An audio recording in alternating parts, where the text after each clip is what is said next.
and gentlemen, boys and girls, and welcome to the 1 year anniversary show. I'm going to say that again because I'm absolutely gassed. The 1 year anniversary show of Incensed, a Pokemon GO podcast. With me, your boy, Casual Coops. We've also got the not so wannabe trader club, Pogo Milo UK, the Water Tech Lord, Ian Waterfall, and still my personal favourite, Masterful 27. Now, boys, talk to me. How are you all feeling today? We won! I'm getting a little bit of deja vu. I think I'm going fucking mental. It does sound familiar, doesn't it, Milo? It does sound very familiar. We've all done a thing. Done a thing. Yeah, you know what's funny? I even tried to do it the exact same of how I actually said it a year ago as well. I thought you just pulled out last year's script. Yeah. That was the actual script of art. Well, changing a little few words, here and there, because why not? We're a year old, making it a bit different. But that was the exact same intro that I did use when I first opened the podcast. Boys, 365. Did I say and a quarter? 12 months Is ago. it? Yeah, okay, fine. Yeah, fine. And a quarter, yeah, and a quarter. Yeah. Absolutely crazy. Absolutely crazy. We're here 1 year later still doing this random show. We talk bollocks and Pokemon Go. I thought you were going to say we're still doing this same shit, but yeah, this, yeah. Same Different episode number. And who'd have thought it, especially since when we started this, one of us said we would do 4, maybe 8 episodes and then review. Yeah. I didn't get my wish, did I, boys? Fucking hell. Balls deep, bro. You're proper balls deep now, mate. I think we convinced you to hang on for a bit longer. Yeah. It was nothing like we was expecting, was it? We thought we'd have a nice little podcast, and it's kind of grown arms and legs, hasn't it?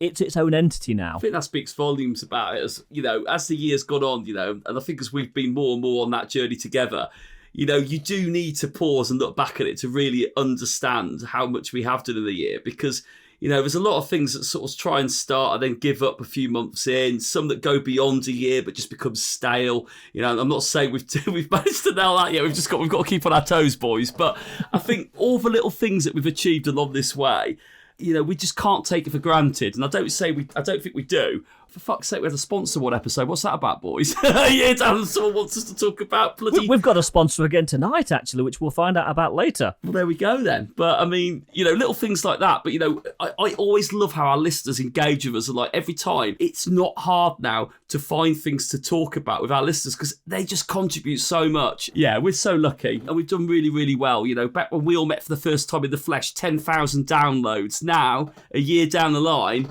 11,000 down. No. 10,000 going really well. 10,001. So for all the listeners that might not know, Ian is our actual, we call him like our stat man. So Ian, all jokes aside, to this very moment, as we're recording our birthday show, our 1 year old birthday show, what are the actual downloads currently at the minute, fella? It's funny you should say that because I was checking them earlier today because I thought this might come up, and I don't generally talk about numbers because numbers don't give the full picture, but we're currently on 41.5, nearly 42,000 downloads in the space of 12 months. But to put that into context, out of the approximately 2.5 million podcasts in the world, we're actually in the top 2.5% of podcasts globally. Really? So in a year, we've gone from nothing to one of the top 2.5% in the world. Stunned silence. Shit. Bloody hell. Yeah, that really happens on here. Fucking hell. And Coops, because I think we need to mention it because it is the birthday show, we got over 100 reviews on Spotify and we've kept our 5-star We rating. did, yay! We did. Yeah. We did. There it is. Glorious. But what a year, bloody hell. It's been a stellar year, lads. Absolutely stellar year. And here's to the next year. Stella, come on, Stella. Ian, he just said Stella. Where's the clang? Come on. Stellar year, Ian. Well, Hey. Hey. I just have images, Coops, of you like just being like in your robe, getting up and just kicking it on the fucking floor. This just rolls around, it hits your sofa. That's the funny thing, Mark. Since we've now started doing shorts, he's going to have to start dressing because a lot of the shorts that will go up will be Coop in his dressing gown. Coops in his dressing. Might pixelate it. Yeah. I tell you what though, lads, I really didn't want us to get, too emotional too early on in the show, but honestly, and I really mean this from the bottom of my heart, it's definitely been a crazy year, but what we've achieved is seriously phenomenal. Oh, really? I'm trying to do something fucking emotional and you have to come in and ruin it. What's the point? It's on a serious note. Anyway, I'm not going to get emotional. Fuck you all. So for the 54th time, you lot know what to do. Let's just play that sound effect. Pop an incense inside me. No, I don't know why we say this anymore, but do follow us and then tag us at Incensed Podcast on Twitter and Instagram. And over to Milo to clarify that spelling, you twat. Clarify the spelling, you twat. God, I'm talking to myself. SHINIESOFTHEWEEK. So you can be a part of Shinies of the Week. Now, gentlemen, what is everyone drinking on our birthday? Ian Juice. Jeremy Juice. But I'll have a couple of cocktails throughout the show and stuff. It's a birthday, Got to celebrate. No one cares. No. Beep, beep, beep, beep, beep, beep, beep. Every time you talk, it's going to go. Beep, beep, beep, It's beep, not beep, Pokemon beep, related. Beep, beep, beep, beep, beep, beep. No, so Ian, mate, I've gone for something a little bit different tonight. Oh, you've got a Dirty Foster's. Oh, my God. Yeah, I've got a Foster's tonight, so something a little bit different, Coops, all I can actually say to drink your Foster's is this. Just literally, I'm going to start calling myself Casual Violation because I swear to God, that's all it is at the moment from you lot. That's going to make it more okay. There's nothing casual about the violation. It's it's regular. yeah, literally. I'll tell you what, Marky boy, mate, let's go over to you, brother, so you can tell us a little bit about what our birthday's going to entail. Is that all right, mate? Of course it is, buddy. Not a problem at all. It is our first birthday show. You not stoked? Bloody stoked, mate. Always Bloody stoked. That was a bit stoked, wasn't it? Well, it wouldn't be an incense party if we didn't do something slightly different. And I know each week... I said we wanted to do something different, but that's we can do what we do every week as well, boys and girls. Marky, what is it? Let the violations begin. Violation games, it should be called. You love it. You love it. Violation games. That sounds way too dodgy. Jesus Christ. We are so happy, we're a year in. We are, and actually, we'll let you listen into a little secret. Our boy Coops thought tonight was episode 54. It's episode 53. We are a year old, and we're going to have a really fun format for tonight's show. We're going to be joined by some of our guests, some mystery guests throughout it. It's just going to give us a right catalogue of anything that's going. But yeah, boys, are we buzzing for this one? Great news! What? Our very first guest of the night is entering through the haunted trapdoor. What, right now? Oh, right now, Poké Daxi has joined us again. Thank you so much for coming on the show again. No problem. Thanks Thanks for having me back. I'll start by saying happy anniversary, you could say, of the Incensed Podcast. Yeah. Congratulations, 1 year. Usually I can't do something for more than 1 year. The Poké Daxi is the first thing I've done consistently. So big feat, guys. Congratulations. Seriously, we've done this every single week. Always on a Thursday, with the exception of twice, I think, which was for Kanto Tour and Go Fest. Always been a Thursday every week. Yes, and they were bad ideas. Changing the schedule. Yeah. Wait, why was that? The episodes died. And weren't there one week I didn't turn up because I was too hungover as well? Weren't there Of course you didn't show up. Oh, yeah, you arrived halfway through. Yeah, your attendance slip, Coops, has got lots of gaps in it. Only once. There were 2 weeks back to back where you didn't turn up. Yes, that was twice. It was twice in a row. So you're actually missing 2 podcasts. It's not your anniversary. You should. Yours is in 2 weeks, Coops. That's true, Coops. Go away. We'll come back in a couple of weeks. Can you come back on? Yeah. Yeah, I'll come back in 2 weeks and we can redo this whole thing. You can redo. Yeah. That's why I was thinking it was episode 54 because he's a week out. Yeah, exactly. Yeah. Yes. Yeah. I like the idea of like a headmaster looking at the attendance records and going, Milo, very good. Waterfall, always present. Massival 27. Yeah, you went camping one week. We'll let you off for that. Coopsy, what the fuck's going on here, boy? I don't think that's right. I think there's only myself and Milo that have actually been on every show. Yeah, I was going to say, what's Mark saying? He's missed the show as well. The cheat. Yeah, Mark went camping. Yeah, he went camping though. You know, that's a physical activity. He's getting out there in the wilderness. It's kind of planned, Coops. That's the difference. Yeah. Oh, Daxi, but mate, we've kind of got you now into like the podcast world, haven't we? You know, a podcast guest now. What's this all about, apparently. buddy? That's actually true. I was on a different podcast, the Wailordz Podcast, met some more people. But like, it's the funniest thing. I go on your podcast, and then all of a sudden, I'm getting requests, and that was not the only request. I'm getting other people like, "Yo, jump on the podcast." Oh, nice. Do it, man. Do it. People didn't know, but apparently now I'm podcast guy. Listen, quickly, Daxi, tell us some secrets. Who's invited you on? Give us some info. I'll be honest, like I didn't really look into it. I haven't. Sometimes, I don't know if you guys do. Sometimes like you get a lot of DMs, and then like you like to go through them in a batch once they all come together, kind of thing. Like once you have like 10 DMs. Instead of doing it individually, and I haven't gotten around to doing that. I got some invitations. The only one I've actually accepted was the Wailordz Podcast, and those guys were fun, but I haven't looked into any of the other ones. I'll tell you the secrets next year. Next anniversary podcast. Deal. We'll get you back on, and you can give us the DL. And I'll be like, I haven't looked through them yet, boys. I haven't looked through them yet. Can you do me one favour? Is that all right? Well, actually, I want to know what the favour is first. Yeah, no, I'll say it now. So we've got a rival. So if Ken and Adam from Lured Up invite you on, can you not go on? Don't go on. So the no promises. I'm not putting anything on the record because then you're gonna come at me, bro. I'll keep it in the back of my mind though. Just say Coop said. Yeah, just say no. I'm only messing. They're great. Coops, you can never ask anyone a favour when you've left them hanging for 2 weeks, mate. You know, it's the last person you can ask a favour for. Especially when it's podcast cock blocking. Exactly. And you can't even talk, Coops. You've been on Load Up more than the rest of us. Wait, you've been on the podcast and you're telling me not to go on it? What is this gatekeeping? You've been on Load Up 3 times. This guy. He doesn't want my episode to get more views than his episode. That's why. I tell you what, bro, you would do that without trying, but Milo, that podcast cock blocking actually killed me. But Dax, I tell you what, mate, does anyone remember? I can't remember, bro. When we had you on, I'm sweating, on YouTube, how many subscribers did you hit? Because I off the top of my head, I can't remember. Can you remember? Was you on about one? What was it? One? I have no clue. One subscriber. Yeah. The only thing I remember was you showed me where to find my views, right?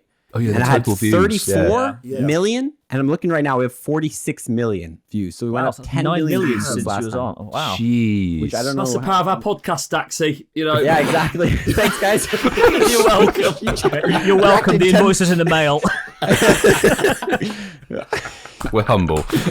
No, I don't know how much. I don't know how much we gained, but honestly, like it's definitely been going up pretty fast, and I'm on route to hit 200K by I think the guess is March. That was That's like 12 mad. weeks ago. So in 3 months, you've got like nearly 10 million downloads. It's actually insane. I think one thing we talked about on the last episode was there's like a cap. So I think at one point it might just like slow down just because there's just not that many people watching Pokemon Go content. So I might you're right. Yeah, hit a ceiling, but it still has been going up consistently, and I'm surprised it's been staying consistent even at 192,000. It's crazy. Great to hear. It's good Well, news. mate, this is why I brought it up, because I'm going to have to listen back, but I'm pretty sure you was about the 150 mark. So in this short space of time, I know it's our anniversary and you're saying congrats, but, you know, soon enough, we're going to be saying it to you. That's crazy. 200,000 subscribers soon come. That, honestly, mate, that's just insane. Seriously, That is insane growth, yeah.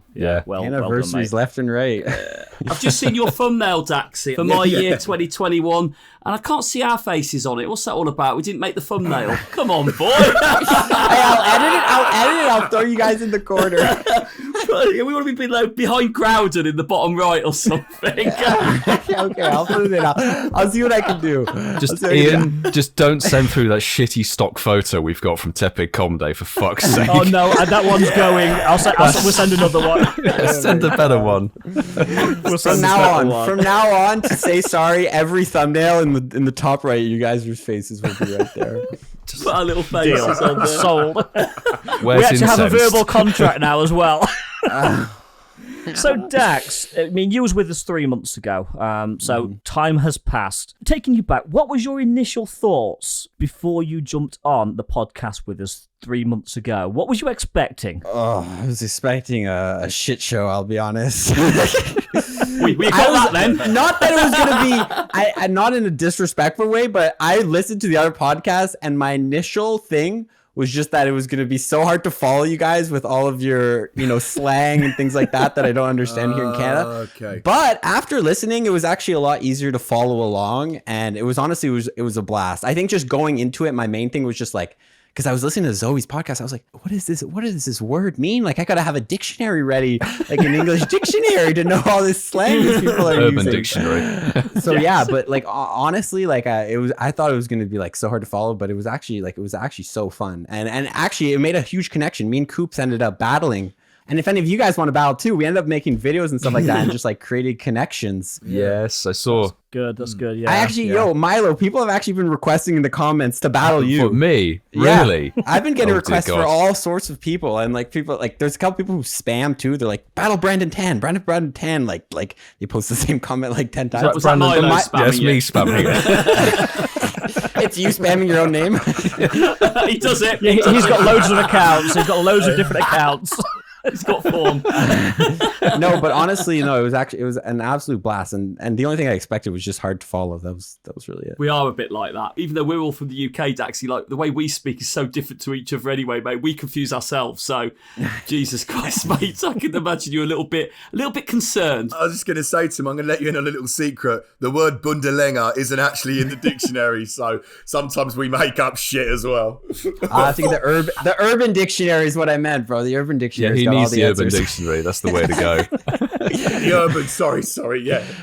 When are you going to tell me about his bloody gloves anyway, mate? Because by the time people listen to this in the summer, they won't know what the hell's going on. Did the new gloves work, bud? Were we talking about gloves last time? Did we talk about that? Yeah, mate. You left me hanging on it. You said it was a bit too cold to play in the weather, so you got these new gloves. Like, and then all I remember you were saying was, they didn't fit. So I'm going to try these new ones out. And then it was like, so you left me hanging? Jesus. No, I left everyone hanging. So I got these gloves. They didn't fit. And I was like, and then I recorded a video, and I actually think I posted that video between last podcast and this podcast, and it was a video on the best gloves and things like that. And I'll be honest, I didn't order a new pair because I found that like if you get like thick gloves to try to stay warm in like cold temperatures, especially here in Canada, like I don't know if you ever tried it, but I feel like it's so hard to throw a Pokeball with like a thick pair of gloves. Like at that point, like don't even go play Pokemon Go. Like that's not fun. You're trying to get the screen and the Pokeball is like glitching. It's kind of like playing in the rain, you just can't play in the rain. So That's a fucking nightmare. Yeah, it is. I ended up deciding that like I think the best thing to do is just like sacrifice your hand, get a little like touchscreen glove that works. I honestly thought you were going to go, and do you know what I thought like the best thing to do was to just not play, was to just go back inside in the room, get a coffee. and Not just everybody's like play. you, Coops. So that's the start of the video. So guys, you want to play in the winter? Just don't. Come to the dark side. Come to the dark side. You want to play in the winter, go to Hawaii. Yeah. So yeah, the other thing I decided was to get a hand warmer is the best thing. You get a glove that you can actually play the game with, which kind of gives you a bit of warmth. But then if you get a hand warmer, and I got this one hand warmer is a rechargeable one. So you can charge. It's not like you use it one time, and that's what you do. You get in your left hand, whatever your hand you're not using, wear whatever. But in the actual hand with playing, you get a glove and a hand warmer, and that's like the best thing to do for the winter. I was cursing you, Dax, right? I was cursing you on Snova Spotlight Hour because it was fucking cold. My hands were freezing, and I literally had blue hands by the end of the hour, and I didn't even get a bloody shiny, mate. And I got back in, and my hands were so cold I couldn't even put them under warm water because that would have done British more cold. pain. That just makes We're it talking worse. about British cold. It's by no comparison. Blue hands, no blue Snover, bro. I was going, bloody Daxi stitched me You're up blaming here. me. Bro, that's why it gives you the warning. Stay safe when playing Pokemon Go. That's for you. Don't get frostbite. Not advised. Don't get frostbite. Snover is not worth it. That's the start. That's true, to be fair. It's not worth it. Spotlight Hour. That's the rebrand. No, at one point it just gets too cold. You just have to, because like that technique I just talked about with the hand warmer, it like works to a point, but then like once it's too cold, like you can't do anything. Your throwing finger would like die, freeze. you'd end your career. Yeah. Like, is it worth ending your Pokemon Go career for one playing session? For Snova Spotlight Hour. Exactly. Amputate your finger. You must say he was a great player, but Snova Spotlight Hour finished his career. That's a clickbait title right there. So I got frostbite playing Snova Spotlight Hour. I'm out for 8 months. So Daxi, what level are you on in the game at the moment then, bud? I'm 48, almost 49. I'm like, I think I was 48 last time I hopped on, but the XP, I was so early on, and there has been so many XP events recently. At least last month, we had both community days, 3 times catch XP. I think there was like other events with bonus XP. So I ended up getting to I'm like 2 million away from level 49. I'm done all the tasks. You're actually only 1 million away, Dax. You're nearly on 24 mil. God, for level 48. Yeah, you're out there. And I'm even closer than that. No, I'm just checking because I'm nearly at level 49 as well, and I'm a million behind you. Challenge for when we get you on next time. Race between Waterfall and Daxi for level 50. Let's bring it on. Let's bring it on. Now we need the Mario Kart starting sounds. Yeah, exactly. Yeah. I'm out, guys. I gotta go. I gotta go get some X and throws. See ya. So, Daxi, it's great having you back, and it's only a brief encounter this time, so we're definitely going to get you back on for another episode for sure. But have you got anything you wanted to ask us? Because last time we were talking, obviously we were grilling you. Have you got anything you wanted to ask the 4 of us? Honestly, one question, I don't know if you guys have ever answered, but I'm actually curious how this thing actually started. Because I started my podcast, I forget the reason, I don't do it anymore, but when I started my podcast, there was some sort of reason why I did it. But it's always interesting to see what were you guys in a bar and you're like, let's start a podcast. Just someone randomly said, you guys were all drunk, you're like, yeah, let's do it. I'm curious, how did it actually start? It's a good question. I think we'll let Mark tell this story because it kind of, we was all thinking the same thing, but you were the only one that actually came out and said it. Well, the thing was, Dax, we were all probably drunk, but we were probably all drunk in self-isolation, or not some of us, but in lockdown at home. Was. Yeah. And I'd met Ian before, Milo had met Coops before. We'd engaged via sort of content, but it was literally, we were meant to meet up before and the events got cancelled. We were sort of always umming and ahhing about what that was going to look like. And then I was just thinking about it and going, do you know what? We could create something really different here. Why don't we just go from meeting each other to creating something? And I literally just pulled it out, didn't I? I said to you guys, not that out, but I pulled podcast out. I think it was like a Saturday or Sunday night, wasn't it? You just messaged us and we're all like, yeah, let's do it. Yeah, and like Milo was like, Ian was like, yeah, let's do it. Milo's I had a whiteboard in the corner. I'd written the idea down when you were manifesting, weren't you, mate? It was mad. I actually had podcast... question mark written down on the whiteboard, and I was like, shit, that's mad. And like the same with Coops, wasn't it? We were all like, yeah, definitely, let's bloody do it. From the point where we agreed to the point where we actually made that first show was a space of about 2 weeks. It wasn't really long actually throwing the concepts together. Yeah, it wasn't long at all, was it? We had two video calls before recording episode 1, and Coops took the helm for episode 1. I gotta go back and maybe listen to episode 1, see how it was. Apologies for the audio quality, it's fucking terrible. we were using Zoom at the time and it was fucking abysmal. That's cool though. And you how long have you known each other? Because I feel like that's a tough thing to do, especially someone unless you guys have known each other for a lot, but you meet someone, you're like, yeah, let's start a podcast kind of thing. Or how long have you known each other before? Well, I'd met Mark at GoFest 2018, so we'd known each other a year and a half, but we'd only hung out 2 or 3 times. Yeah. Milo and Coops, I'd only ever chatted to on a message group, really, wasn't it, on Twitter? Yeah. We'd never actually met, and I don't think you'd met Coops at that point, had you, Milo? I met him just before Christmas 2020. Okay. So I've only met Coops once. I'd never met Ian or Mark. We had a little sort of UK content creator group chat where we sort of very sporadically messaged each other. So I didn't really know anyone too well, I'd say, certainly from my end. And we just winged it, didn't we? I guess the key thing was when we got on the 2 calls prior to recording show 1, we kind of vibed. You get that sense, I can get on. I get these people, they're on my wavelength. And then fast forward, we all met for the first time for that stock photo community day, didn't we? Shit photo. Such a shit photo. We need a new photo. Yeah. I just can't believe where it's gone, mate. I just can't believe where it's gone. But yeah, no, it's great having you, mate. It's been, like I said, it's been brilliant. Thank you. We would love to go. Say it's a verbal contract now, isn't it, mate? We'll have you on again later this year. It is. Definitely. No, honestly, I remember. Did we play some games last time? I think we played some games, right? Yeah, I like the games on the podcast. I feel like those are a blast. No, we've got some new games. So when you join us again next time, we've got some new games. There'll be some different ones. I'm gonna have to train. Get ready. But Dax, thanks for stopping by, and we'll catch you again soon. Thank you. Oh, he's gone. Oh. Well, that was rude. That was rude. I don't like letting go people Slamming just like the door on that. his way out. I thought he was going to say bye then, did you? He just bloody went. Ian, I literally cannot believe you just cut my fucking boyfriend off. How dare you? We're strict on time, Matt. We are strict on time tonight. Throwing him out the studio. Yeah, sorry, Dax. Dax. We love you, mate. Yeah. Thanks for coming on. We love you. Ian, I kind of feel like I know why you wanted to chuck him off, though. You want someone else to come on. I had to, because we've got somebody else at the door. And, oh my God, look! It's Kriket! Hi! Hey, Kriket! Hey. Welcome in. Oh, Welcome. How are you Happy doing? birthday! Happy Thank birthday! you. Thank you. Did you buy cake? Look, I would love to buy cake, but I'm just no. You could say yes. Here is my virtual cake. Nobody will know. Just say yes. That's an audio podcast. Yeah. We can make a cake sound good without actually being one in the presence. What? Look, if anybody learns really anything, good. it's that I'm incredibly honest. Oh, I like that you sent this to us before the podcast, Kriket. Very thoughtful of you. It's a nice cake, isn't it, Coops? Yeah, good It job. is, yeah. Coop's eating the cake now. I knew you were going to fucking do that. I knew He was going to do that. That's not how you eat cake, Coops. But Coops, Who doesn't love a donut? Yeah. I did not say that.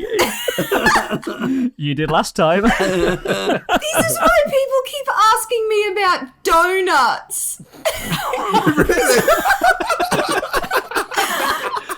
What, you had no idea? I didn't know what you, like, I didn't know. Last night, a friend was like, oh yeah, you're on their soundboard. And I'm like, what? They didn't ask me to do anything. And I didn't swear because there's no naughties.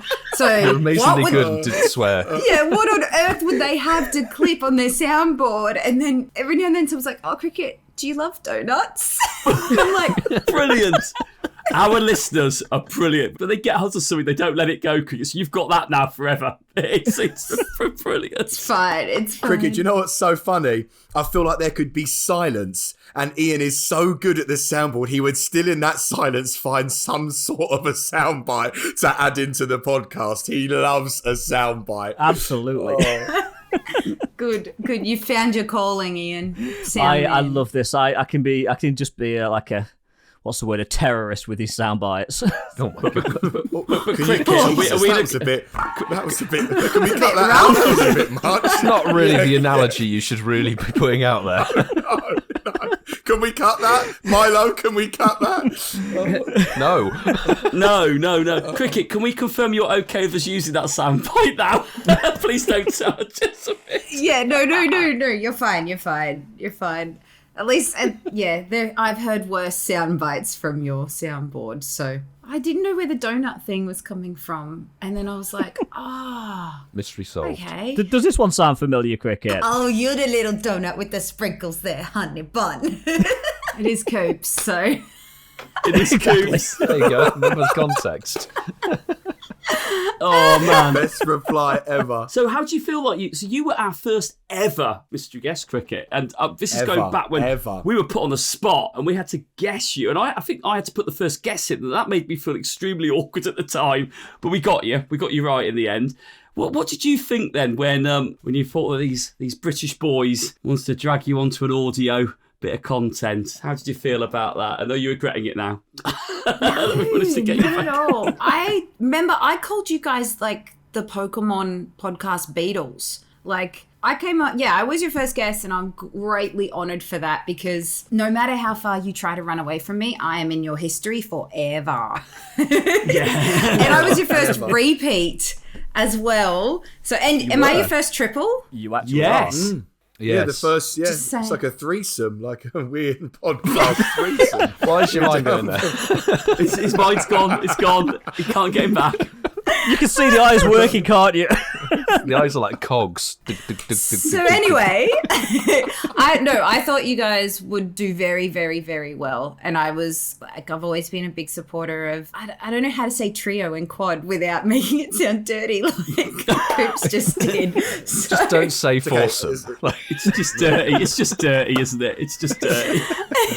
I knew then that your personalities are a heap of fun and that you guys were going to go really far and do really well. So I'm really glad that you are still doing it after a year and that you're still making the podcast and making people happy and sharing your funny, good vibes with the world. I don't know if Ian or Milo are pleased that they're still doing it after a year, because I'd love to know how many hours you boys have spent editing that last year's work. Listen, Ian loves it. Ian absolutely loves it. He does. We both love it. I mean, Milo, an average edit, Milo will probably agree with me, is between 8 and 14 hours. Our polish is generally about 3. So we've probably put about a month into editing this podcast over the last year. Yes, and a lot of coffee on my end. Yes, me too. Well. Me too. Coffee's good. Coffee's good.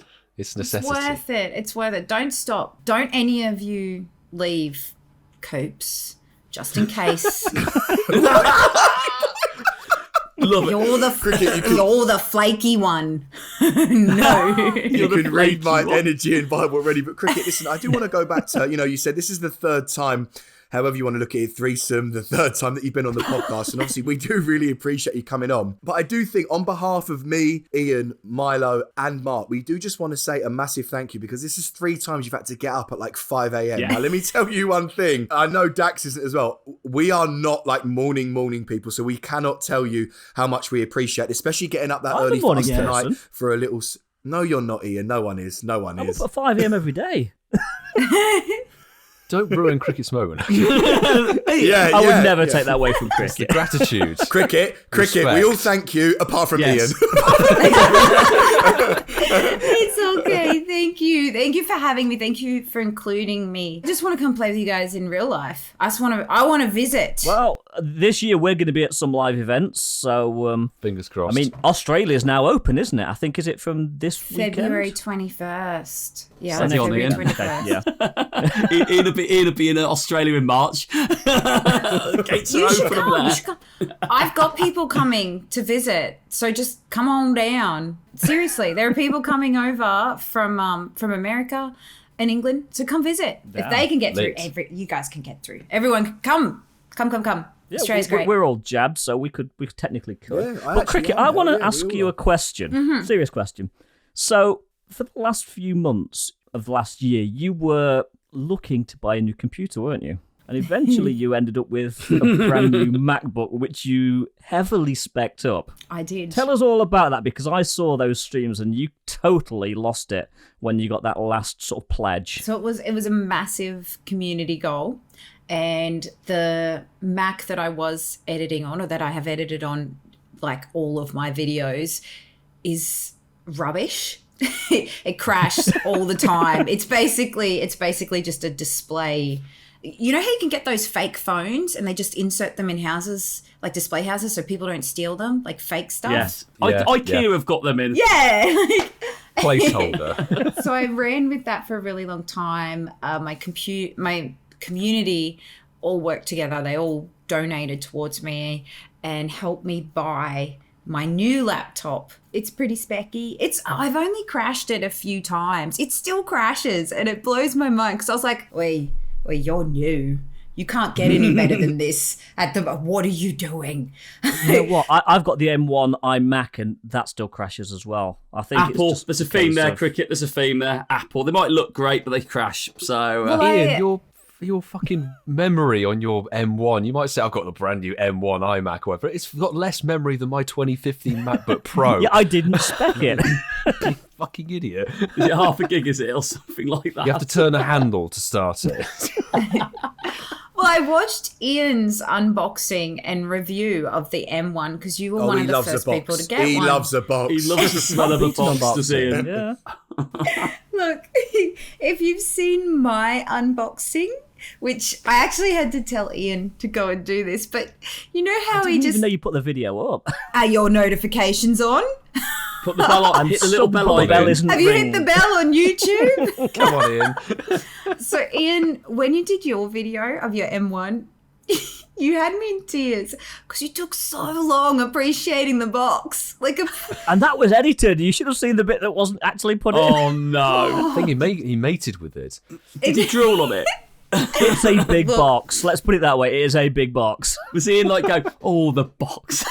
He did. He's like, let's just take a moment to appreciate the box. And he ran his hands along the box. Oh my and God. He caressed the box. So I learnt that Ian really, really enjoys a good quality Was there box. sexy music in the background? You've got to treat the box like a woman. I know you're not watching because I do it all the time. And when I unbox stuff on stream, I always, let's just take a minute to appreciate the box. And I look kind of coy at the camera and I'm like, this is a good box. And I just wait for you to appear. Was that your thumbnail, Ian? Was your thumbnail you just like draped over it? Was it? No, in the a pair thumbnail of was just me pants sat at the like desk this, with the Mac. Yeah, in a pair of Y fronts on the box. Like that. No. Oh, no. Wait, we're going to edit that, Ian. We're going to edit you with one laptop case like this. Please Unboxing Ian. Please send that to me. Please send me, handsome Ian unboxing boxes. Appreciating good quality Trust boxes. me, you do not want that. No. Oh, Jesus Christ. If you don't make it, I will. yeah. We need Photoshop. Oh, no. Oh, God. But one thing I will say, Kriket not only appreciated the box, she actually sniffed the Mac as well. Yeah. Sorry, but Part I of nearly any spat my beer unboxing, you out. have to smell the new product. This is another Ianism. It is. It's a bit of a Krickyism too, because I expected it to smell like a new car, and it didn't. And I was like, because it was a freshie. What did it smell like? Nothing. Like even my phone smelt like a new car. But my laptop, I had it built and it went straight from China to my door. So I'm like, maybe they forgot to put the air freshener in it, the new car spritz in it. The new Mac. But yeah, it doesn't have a smell. So. Just be careful. Just be careful, Kriket. Anything that Wait, comes from I want China, you Ian don't want to sniff it too much. Wait. Just because Ian did say, he said, I caressed the box like a woman. So what did it smell like, Ian? I want you to tell me what it smelled like. No. The Mac just smelt plasticky and metally.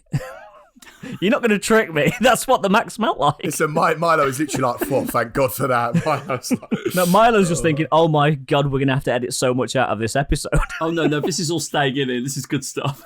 I'm just thinking of the Instagram reel right now. So I'll tell you what, Kriket, let's go from metal and boxes. And let's actually talk about you, because I know that this is the first time that we've sort of, spoken to you properly in 2022.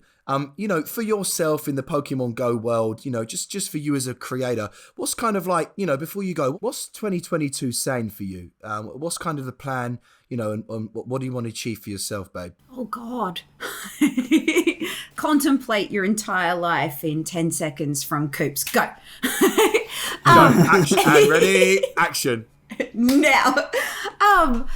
I don't know. I just take every day as it comes. Like every day above ground's a good day. I really, really want to travel. I've been saying for years I want to travel because in 2020 was my travel year. I was going to say that went well. Yeah. Well, yeah, it did, didn't it? Like, oh, goodness. Yeah. So I'm a storyteller. I enjoy telling my stories. I enjoy sharing my unique view on the world with people. And yeah, I'm a fairly positive, happy-go-lucky person. And I feel like there needs to be more in the world. So that's why I create my content. So I just want to go more places, share energy with other people, let people see that that's actually a real way that that's a real mindset that you can have and you can take and apply to your own life to just, I'm not going to let stuff bring me down. I'm going to block out the negativity and be a positive person and just share my stories with the world. So yeah, travel. I'd really like to travel sooner rather than later. I don't know. And on stream the other day, you actually said that you was going to hold us to this road trip that we offered you on episode 7 when you was on the first time. Road trip around Scotland, wasn't Scotland, wasn't Yes. it? Yeah. You guys owe me a road trip around Scotland. I've locked that in. I've been talking about that ever since you said it could be a thing. Verbal contract. We talked about that earlier. Verbal contract. They are sealed. They are sealed. I'm hoping to get to TwitchCon in Amsterdam and TwitchCon in San Diego this year. They haven't announced the dates yet that I've seen as of this moment. So yeah, if you guys are around at that time, there is so much I want to see. It's only an hour's flight from here. I'm thinking the ferry to Amsterdam. We could drive there in 5 hours. Yeah, we could drive there in 5 hours. Yeah, road trip to Amsterdam. I know most of it's on a boat, so only Dover to Calais. I think it's about a 30-hour flight for me or something like that. So if you guys can come the extra 1 to 5, I think that's a pretty good deal. Yeah, it's not really that arduous on us compared to you, is it? No, it isn't. No. We've got no excuses. Cricket's doing the groundwork. We've got like the 2% at the end. But I'm just really excited to meet people, hang out in person, eat food that is not going to kill me with people, just share time and energy with people and vibes, all of that. Yeah. Sounds good. And Cricket, before we let you go, last time and the time before, we was actually asking you a lot of stuff. We'll give you a chance. Ask us anything. I don't think I have any appropriate questions to ask you. This is an inappropriate podcast, so it's fine. Yeah. Inappropriate works. Just please don't violate me. He's not doing too much. Please don't. Where are you guys? Where do you guys see yourself? If this is your first birthday, you've upgraded. I remember we called on Skype for the first interview. And now you have this awesome program. Where do you guys see yourselves in the next year? So this time, 2023. Oh, it is going to be 23 next year. Jesus Christ. Yeah. Cricket, it's a great question. We've sort of been asked, we've been thinking about how the show could evolve. And one of the things that we've all sort of thought would be quite nice to do is to maybe do some live shows. We're not talking every week because that would be a bit laborious, but no, certainly doing it once or twice. It'd be lovely at this time next year to be reflecting on maybe a different avenue for the podcast, see how that went, and certainly that being part of it. From where we started a year ago to where we are now, we've never actually thrown this number around, but we are actually now currently in the top 2.5% of podcasts worldwide. Good job. I would like to see us get a little bit closer to the 2 or maybe 1.5% in the next year. Definitely just keep building on what we've done, because to go from no listeners to being a top 2.5% podcast, I think I'm going to give a little bit of self-gratification there. We've done well, I think. I think you have too. I think it's amazing. You have good energy. It's a fun podcast. It's even more fun watching you guys on video because you get all of the little expressions and the cheekiness. Well, you should say that because we've started doing shorts, Cricket. I noticed. I think in a year's time, obviously, with these three, I think I'm going to be more anxious, insecure, depressed. No, I'm joking. You know what it is? I'll be mad real. I said to my family earlier, tonight is, our 1 year anniversary. And my dad went, God, was it really a year ago when you had your microphone delivered? And I went, oh, what's that? And I went, oh, it's a microphone. We're starting a podcast. He went, was that really 1 year ago? And I was like, mate, it actually was. So yeah, so here's to more life, more podcasts, and another year of violation and banter, I guess. Yeah. 2022, the year of violation. That's not running with that. No. No.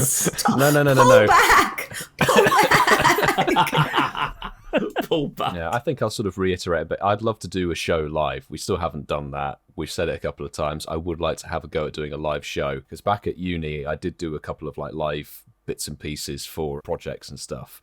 But actually doing a live podcast and hosting it and the logistics around that, it'd be really interesting to give it a go. It could be really good, or it could be a complete car crash, but you don't know until you try. I want to see Ian, I don't know what the technical word for it is, but a soundboard per se thing where he pushes a button, confetti guns go off and fireworks go off, and then, things like a live version of Ian on the board. Ian with pyrotechnics. pyrotechnics. Imagine us having pyros, yeah. Yeah, pyrotechnics, yes. Oh, that'd be amazing. Violet, you've actually got contacts. We could arrange that for a live show. It could actually do that, and there'll be a massive fire and something like that. Yeah, probably. Yeah, just push all the buttons at once. Well, that's been absolutely fantastic. Cricket, just a huge thank you for jumping on the show for the third time with us and celebrating our 1 year anniversary. And hopefully we can get you back on sooner rather than later this year, which would be We'll need to make fantastic. it a fourth, won't we? We need to make it a fourth. Definitely. The fourth recurring guest. Thank you so much for having me. Biggest, happiest birthday wishes. Eat lots of cake. Celebrate together after the podcast with like real beers and. Well, that was rude, wasn't I it? didn't even finish a sentence. Anyone would think we'd lining people up.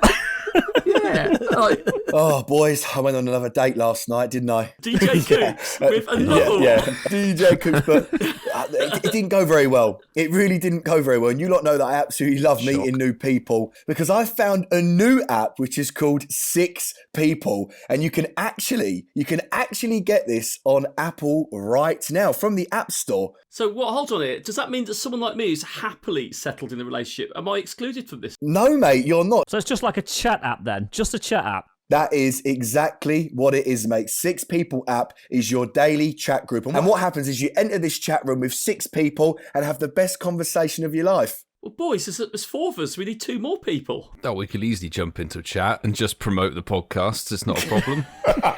Sounds good. And if you're wanting to download this app to chat with 6 different people every day, you can download from the App Store or from 6peopleapp.com, where you can also register for the Android version of the app. You can also follow them on Instagram at 6 People app, and that's not SIX, that's just the number 6. And thank you very much to 6peopleapp.com for sponsoring this episode. A part of me feels like we should stay in Australia for a bit longer. What does everybody think, right? I think you're right. I think we should. Well, yeah. it's summer Yeah. down there, so that sounds like a good idea. Exactly. I like it, yeah. We've been just having a Foster's. Well, you have. Yeah, You've been doing the Fosters. Yeah, we'll go Foster. We'll go 4X. The rest of us have some taste. With all due respect, Mr. fucking Bud Light. With all due respect, yeah. That was With all proper anger. It's like, fuck off, Ian. Yeah, the violations are getting to me. But but I gotta say, from one sound effect to another, I think I can hear another door. I think. Gentlemen, welcome in Zoë Two Dots. G'day, champions. Hello. How are we all doing? What's up? What's good? Good morning. Welcome It's a back. weird, like, just hear you guys talking in that hallway there until you opened the door for me. It's very weird. I heard something about a Foster's or some Fosters. I'm sure you're talking about how much Foster's sucks. I'm sure it will. Yeah. Coops has made not such a good call. Yeah. Stella's bad enough, but he's just gone, literally, he's gone off the rails with Foster's.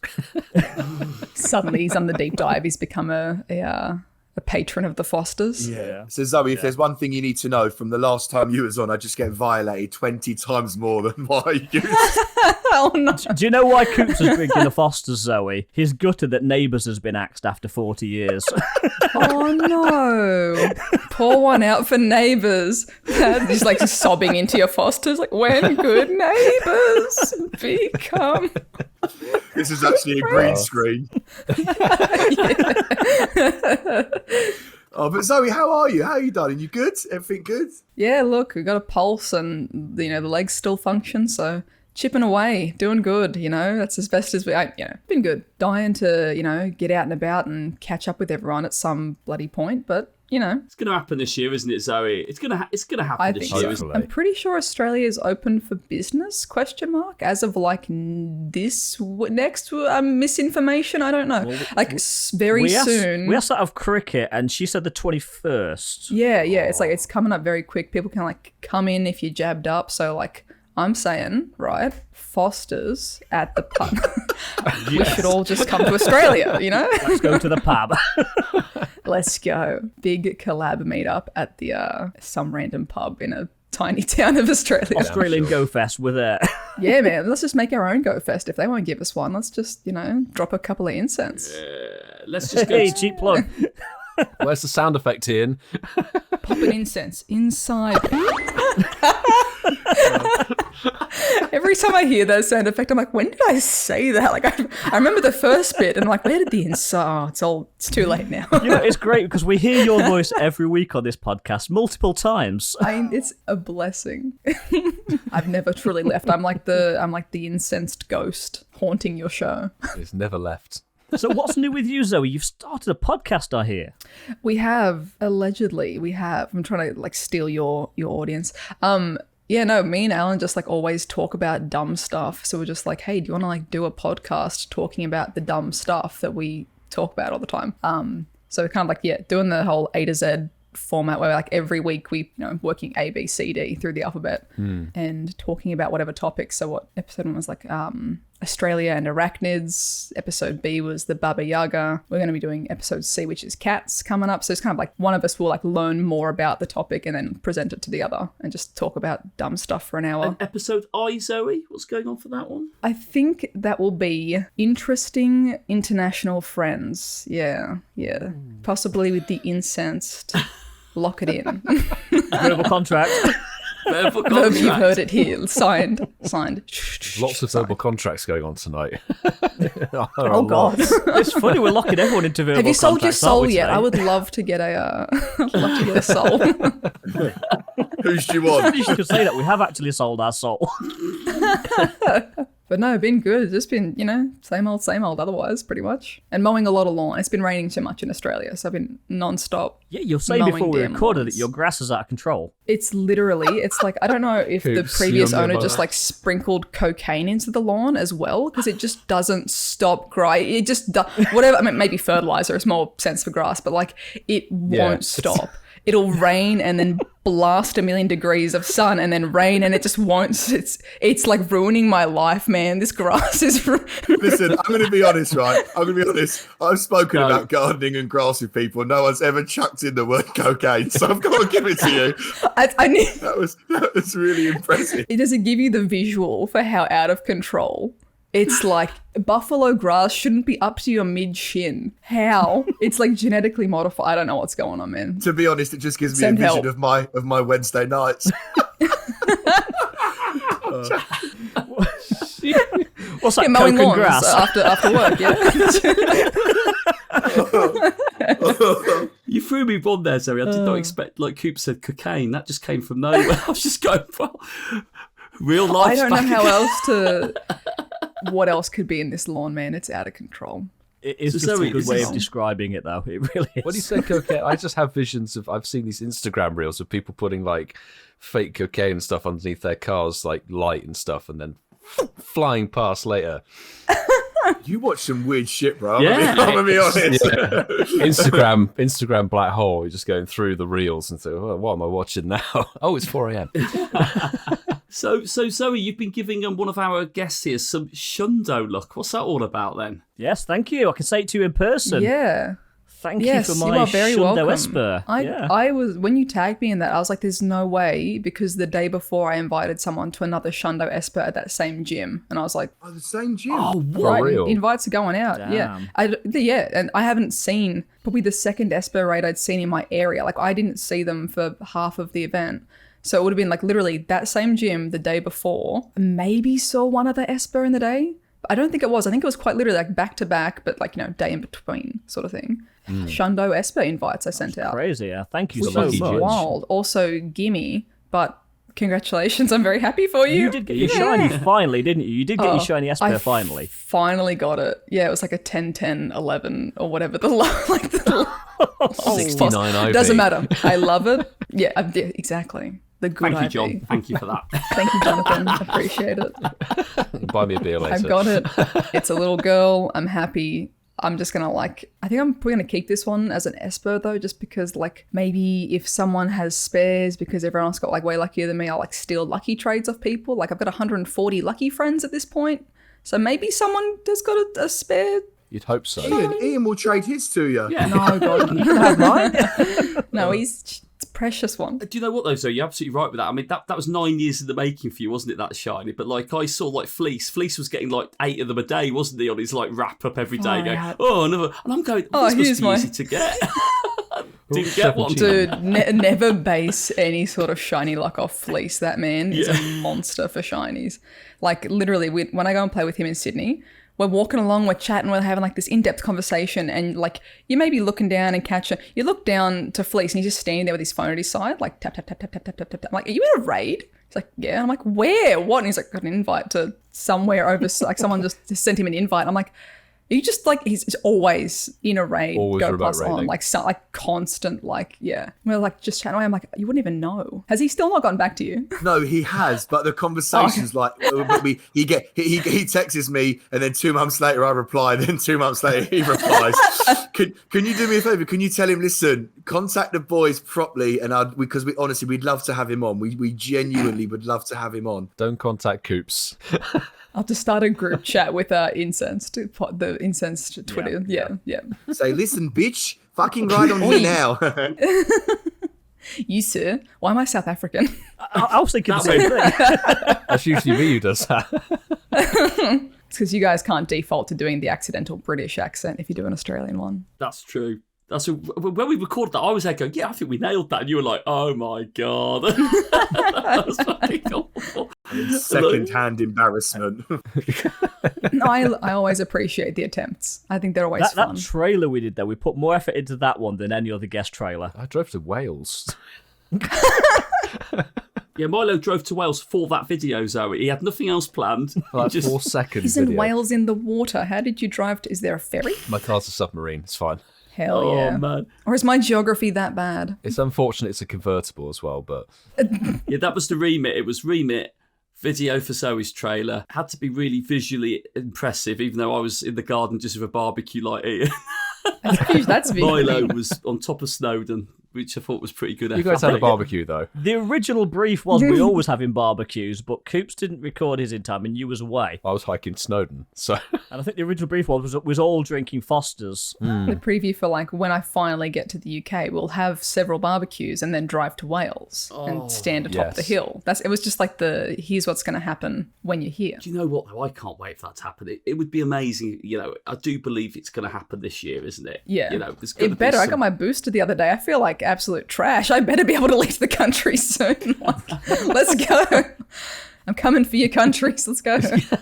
That booster knocked us out, didn't it, Milo? You felt it bad, didn't you, on that booster? I felt worse after my booster than I did actually having COVID. Damn. Oh, I have to Mine's say. not going too bad, to be honest.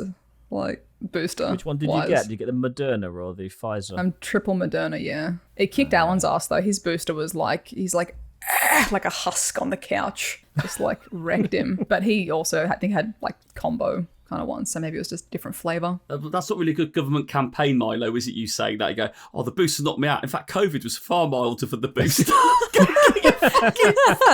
Imagine if you didn't have your Imagine if you didn't have your jabs. Yeah, how much exactly. worse it would have been. Yeah. Get your booster, even though it'll make you feel 10 times worse than COVID. You could sell it as like, have the deluxe COVID experience. After your third booster, the COVID, a mild tingling in the lungs. The spicy cough is reduced to a level 1 mild. Get your booster today.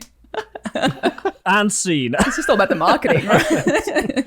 That's a wrap. It's a wrap. Zoe, I've got Boris on the phone for you. Hold on. Hey, Boris, my man. Zoe, I'll tell you what, I'm going to ask you a quick question, if that's all right. So when you were asked a few months ago to sort of come on our podcast, obviously, we were this sort of, little podcast just started, and we were like, we wanted to reach out to Zoe, So what were your thoughts when 4 random men approached you and said, look, come on our podcast, come on for an hour and a half, have a bit of banter. Like, what were your thoughts? What did you kind of think at that time? I thought I should probably get into actually like respond to the DMs because it was escalating to random in chat Twitch things. I was like, oh yeah, I need to respond to that message. Hey, whoopsies, my bad. I was like, it's like a fresh reminder of how bad I am at actually checking my inbox. We're not bringing that up again.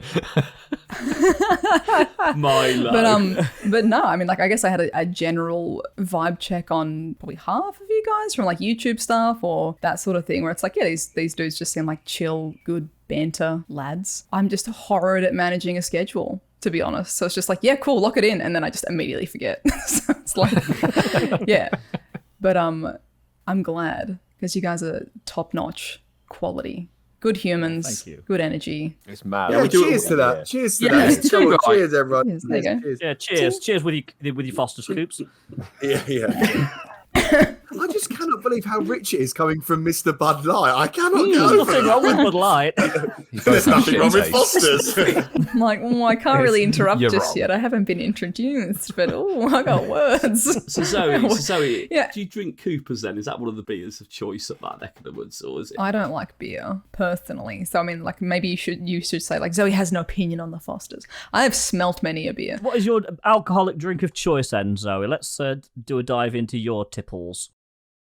Probably literally anything that is not beer, gin, or Chardonnay. I'm pretty easygoing, but if I was going to pick, probably whiskey. Single malt. Whatever's going, but like not like I guess not like literal trash, but like yeah. So if we have a bottle of Jack Daniels with us on a meetup, then you'd be down for that. I mean, like I'm mixing that with sody water, but you know, I'll provide. I'll bring some. Blue Label. I know, man. Japan also does whiskey really well. Japan does some nice, They do, like actually. the Yamazaki whiskeys and stuff. Sake. Yeah. Oh. Milo, we could bring some monkey shoulder. Yes, monkey shoulder's good. That's real nice. I think I might have tried that. I'm surprised you still can drink it, Ian, after that. That's good going, mate. That's good going. I get into an absolute state, throw up, and then I'm okay like a couple of days later. But it wasn't just monkey shoulder that night. Milo will agree. It was a combination of monkey shoulder, vodka, and rum. And pizza. And more. Pizzas. Did we have other stuff as well? Yeah. No hydration and no The thing food is, and I don't remember what it was. 1,700 bevies. I think I just Yes. went through the cupboard, didn't I? The drinks cupboard. What have I got? So Zoe, the last time we had you on, which was, God, was that episode 30? So several weeks ago, a long time ago actually, we obviously did the Grill the Guest section where we asked you a butt ton of questions. We're going to throw the ball to your court now. Is there anything you would like to ask us? And it's kind of a free-for-all. Because you guys always have something. I'm trying to think if there's a question that I haven't heard on your pod though, because there's always like really good animal questions. If you'd be an animal, have you ever? What's your favorite color? Everyone, have we done this? No, we haven't. colours, no. Okay. What's everyone's favorite color? Green. What me. kind of green though? Oh, Yeah. we're going proper colour Incensed. It palette. is. I'm like dark light. Like Incensed you don't green. have to be like chartreuse. Like Chartreuse. I'll take a lime green. Incensed green. lime. Yeah. Lime nice. green. Yeah. This Nice. fucking Sense podcast. No, sorry. I know what Coop's favourite colours are. But my Stella. favourite colour, Stella, red and isn't blue. It's red and blue for Coops. Yeah, it's white. With all the cocaine. You know. No, go on, Mike. What's your favourite colour, mate? My favourite colour is I love a real sort of royal blue, a sort of darker blue. Not to steal Mark's answer, but blue. He's got the backlighting as well. Got the backlighter. Coops must be yellow looking by him and his wallpaper. His backlighting. Although we could go incense backlighting if you wanted. Ooh. That's going I will really describe well, the Ian. colours changing in the background. There we go. Ian is clicking a button wildly. You were lying on that sofa with a bundalenga there, with your box of your laptop in, and it took you that long to change the mood lighting. You're not getting any, bro. You're not getting any. No, he'd be stroking the laptop box, you know that. I'll tell you something now, Coops. If that was the thing, those lights wouldn't be on, and I'd actually be using my app, and I can control it in seconds. Ooh, okay. All the bells and whistles for the lady. Bells and whistle. So what about you then, Zoe? What's your favourite colour? You didn't answer, Coops. What was Yeah, your yeah, try and Coops. dodge Dodging colour the question. He's like, I don't want to reveal my true answer. It's actually really fucking personal. It's the colour of my aura, and I don't think you should know. It's like so deep down. No, to be honest, I don't actually have You've one. done Like, I like neutral colours like white, grey. I like colours like that, but I don't have like if you were gonna like, what's your specific That's favourite colour? That's fine. Yeah, I don't actually have That one. works. Mine is baby blue. Baby blue. Yeah. All the As in your pastels. tank top. Anything the pastel family wins. Yes. And the headphones, yeah. Anything in pastels is a win for me, but baby blue is number one. It's a nice colour. So blue wins. Winner, yeah. Winner, chicken dinner. Would you like me to continue grilling? I've got at least I could at least improvise one more question. Hey, go on, throw another one at us. Oh no, they said yes. Oh shit. We can edit that out, it's fine. Have you done like ocean creatures? A favorite ocean creature? Or have you have only done not. like favorite animal sort of vibe? Seahorse. Oh, hell yes. I like how they cling cling onto Yeah, the I'll give it a seaweed and I little get tail. swept away. Yeah. What's mine then, Coops? It's a You know great this. white shark. Yeah, of course This. I know it. Of course I Yeah, know it. nice. Yeah. That's why we have the getting to know you section. Duh. That's what I thought I had. I thought that, yeah, because I think one of you had said that just flat out grey white shark is like, Yeah, you would that was either me, yeah. be that or was your favourite. Yeah, yeah. I think it was just a generic animal question, but yeah, sharks. Oh, it was a definitely for me. reincarnation. That was Ah, that was it. It's That the was one. it. one of the shit questions I pulled out. It wasn't a shit question, Milo. You saying my regularly. question about underwater animals is shit? Yeah, Milo. There Yes, are no no, it shit is. questions, are there? So there's the marine creature I would be. Right. And you can't say slack off. It's the A aquatic slack off in sloth. water. The Have you not water heard of the slack. aquatic sloth? I'll probably be a lionfish. Oh yeah, oh yeah. I like Very I cool, like the very patterns poisonous. and stuff, and they're pretty deadly And as well. very Yeah. invasive because Yeah. they're taking over the oceans. Yeah, almost touched one at one point. Not like intentionally. Oh, that's I was not a good diving, idea. and I was just like, Yeah. "Hello, friend," and he was like, "Hello, friend," and then we just went our separate ways. Psych. I wasn't trying to touch him. He was just like, Ooh, "Oh, you're a hello, there you diver. are." Turned You're a around. diver, Zoe. Good day, sir. Yes, but I haven't in a long time, so I definitely need a refresher. But I have been on a couple of cheeky dives. Yeah. Ian, did you do you dive, bro? I've only mentioned that twice in a year. Boys, Zoe, everyone join in. What's your favourite underwater creature then? Coops on me. Coops is just Coops dodging all the Again, questions. Coops is He's just, like, dodging all the dodging. questions. It's a bit personal. Coops will just say he hasn't It's got his one because he fist, never he's likes like answering the- questions. The animal closest to his heart. I'd pick a turtle because they're really good to do lines Yeah. off their shell. No, I'm joking. I'm joking. No, but I would pick I would pick a turtle because I just think they're beautiful, amazing creatures. So yeah, what about you? Yeah. Cuttlefish, because they're stupid smart and they change colors and they're like really cute. They got the little little tendrily things. They are mad intelligent, actually. So I could imagine no, Coops yeah. being like a moray eel. Oh, and it's like poking his head out of the cave, like hello, comes out. I picture him as a Stellacan floating on the surface. I'll take that. Swept. Milo, a Foster's can. Foster's can. Boys, just quickly before we wrap this one up, it's saying that my upload is at 0%, which is really bizarre. That's not good. That's fantastic. Yeah. It's not good at all. So, Zoe, thank you so much for joining us. It's been amazing having you on again. It's just nice to be able to stay in Australia for a little bit longer for this first birthday episode. Is there anything you'd like to add before we let you go? Enjoy the warm weather. You know, thank you again for like having me on. Keen to catch up again and all that good stuff. And let's do it. Let's tour to the UK very soon, hopefully. I mean, we're in summer now, but I reckon by the time we're all let loose on the world, we start aiming for what your summer is like a mild 20 degrees probably. Yeah. I'll May count it. onwards. We'll It was cooking we'll aim for that, you know. Yeah, we did get Oh, up to 21 30 degrees, was it? Yeah. It was 20 and a half. Yeah. Ooh, look out. So Spicy. you're up for coming back on again at some point in the future, would you say, Zoe? Yeah, for sure. Absolutely. Verbal contracts Absolutely. done. Bang. Verbal contract signed. Signed. Happy episode, happy birthday, happy everything Incensed podcast. They don't want to hang around, do they, Ian? Oh, I don't think she wants to go. We've locked the door. Lock the door.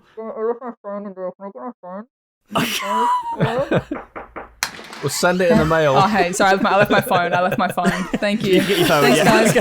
guys. Bye. See you Bye, later. guys. I'll see you later. Right. Well, unfortunately, upon Zoe leaving the recording, she seems to have taken Coops' Wi-Fi connection with her. Because something has gone tragically wrong on his end, so Coops is not with us at the moment. So massive tech problems are before us. Is only fitting Coops on our 1 year anniversary. But Hello, my Wi-Fi broke. Oh no. the good news is that we can open the door once again, the creaky horror door, because Billy, aka the Trainer Club, has joined us. Bro, so good to have you join us again after, oh my god, you were episode 21, bro. 21. Yeah. So many weeks ago, so many months ago. Thank you so much for swinging by again. How are you doing? Of course, man. Doing good. Always good to see you guys. I feel like now that we've all met in person, we now have a next level of connection since we were all in Liverpool together. So it's great to see all your guys' friendly faces once again. It felt like we've gone from Twitter flirting with you now to meeting in the flesh. And like, how great was Liverpool? It was just, for us, surreal, but great to have, for you, I guess, imagine, to travel as well. And sort of like you said, it was just great to hang out, have a bit of a laugh. And now it feels like that was an eternity ago, doesn't it, mate?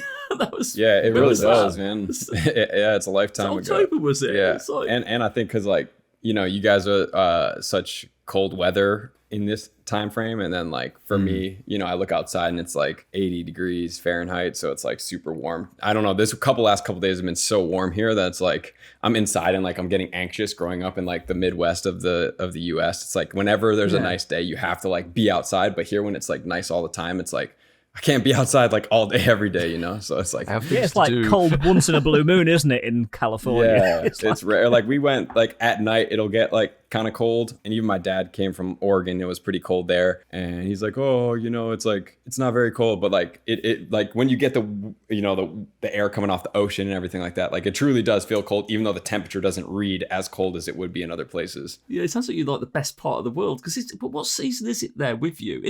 What is it technically? It's winter, isn't it? Yeah, it's winter. Because you guys rock out in Celsius, right? Yeah, we do. Celsius in the UK. Yeah, I think for me right now, it's probably like 23 or 24. That's summer to us. That's like our summer. Yeah. Yeah. Your winter is our summer.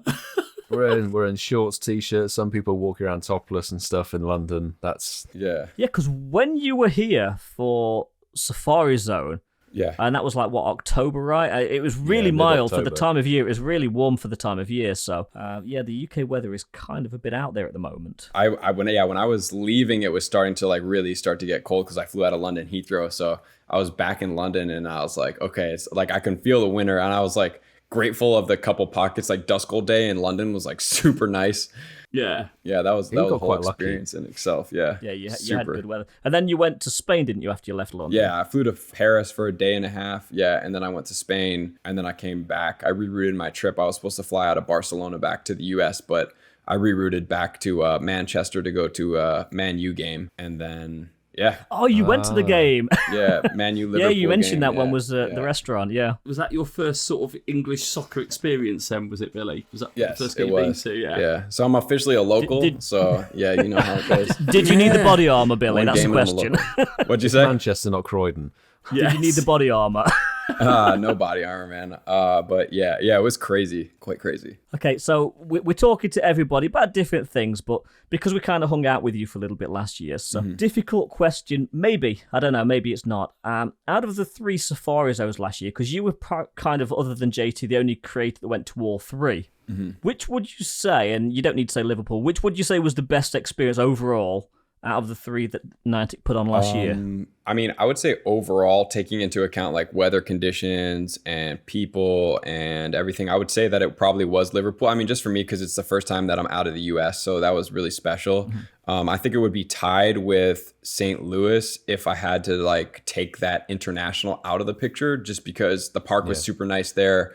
Unfortunately, it was much colder there, so that had, you know, a little bit of factor. But removing like the elements and everything like that, I would say that Liverpool's park had a really nice flow, and so did the St. Louis park had a really nice flow as well. So those 2 scenarios I think were really cool. I really like to be like engulfed in the experience when I'm playing, and when those parks have that loop engulfed, like you can't really see the streets, all the trees are there, type experience with nice paths. And, you know, lakes are also a big help, which Liverpool did have. So I would say that Liverpool was probably my favorite. I mean, and Relicanth. I mean, you don't really ever get Relicanth regardless. So that's always cool to have. So I would say that experience in itself was probably my favorite. And then in a close second would have been St. Louis. That park was just absolutely beautiful, really nice, great layout. It was cold, wasn't it, in St. Louis? Wasn't it? Super cold, yeah. Super it was really cold. Yeah. Like going from Liverpool, where it was like maybe a little chilly, like exaggerate on the little chilly at night.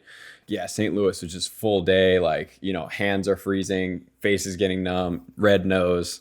Rudolph style out there trying to catch Pokemon. It was that's always such an experience. That was sort of like November, wasn't it? Because they had sort of different weeks. Yeah. So Liverpool was first, It was, then about Philly. 2 weeks between each one, wasn't it, I think? Yeah. So I think that month made a huge difference when you get into November time. Oh yeah, especially like in the Midwest area of the U.S. That's where I grew up. Like sometimes it could be in the 50s, and then other times, it could be in the freezing-ish, right? So it could probably range from 0 to 10 Celsius, just depending on what the weather's doing that year. And then same for the spring. It could be an early warm-up, or it could be early warm-up, then late freeze after the warm-up. So it's just kind of like this roller coaster ride being all over there. So I'm guessing out of the three then, Philly must have been really cold. Philly was actually not that cold, no, because Philly was second, but could have been cold. Our day was cold because it rained, but the 2 days afterwards were super nice. I just didn't really I thought the park layout could have been a little bit better. You had to walk through a field instead of having on a path. It was just this big boxy kind of field, as opposed to the nice intermingled pathways of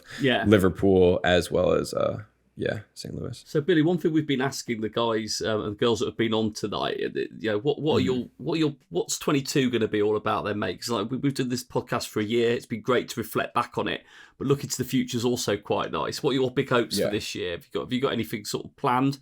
Because when we spoke last, I know you did say that you had some ideas about what you might be doing, what you might like to do.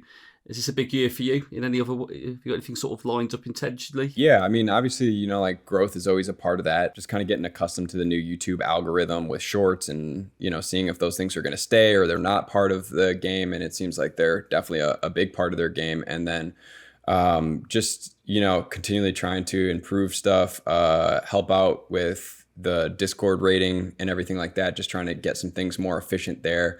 And just, I think hopefully with content creator contribution can have a pretty big year for Pokemon Go. I think that, where we're sitting right now, I feel like personally the game's just a little bit stale, but I think that there's a lot of things that could be coming up the pike, and I just have a good feeling about it. And so I'm just thinking that, after that 5-year cycle, it's time to refresh some things, make some things a little bit more efficient. Seeing Niantic try, I'm not sure how Pikmin's doing, but they did Pikmin. They had another game that didn't get launched, and then they, did Harry Potter that is now closing.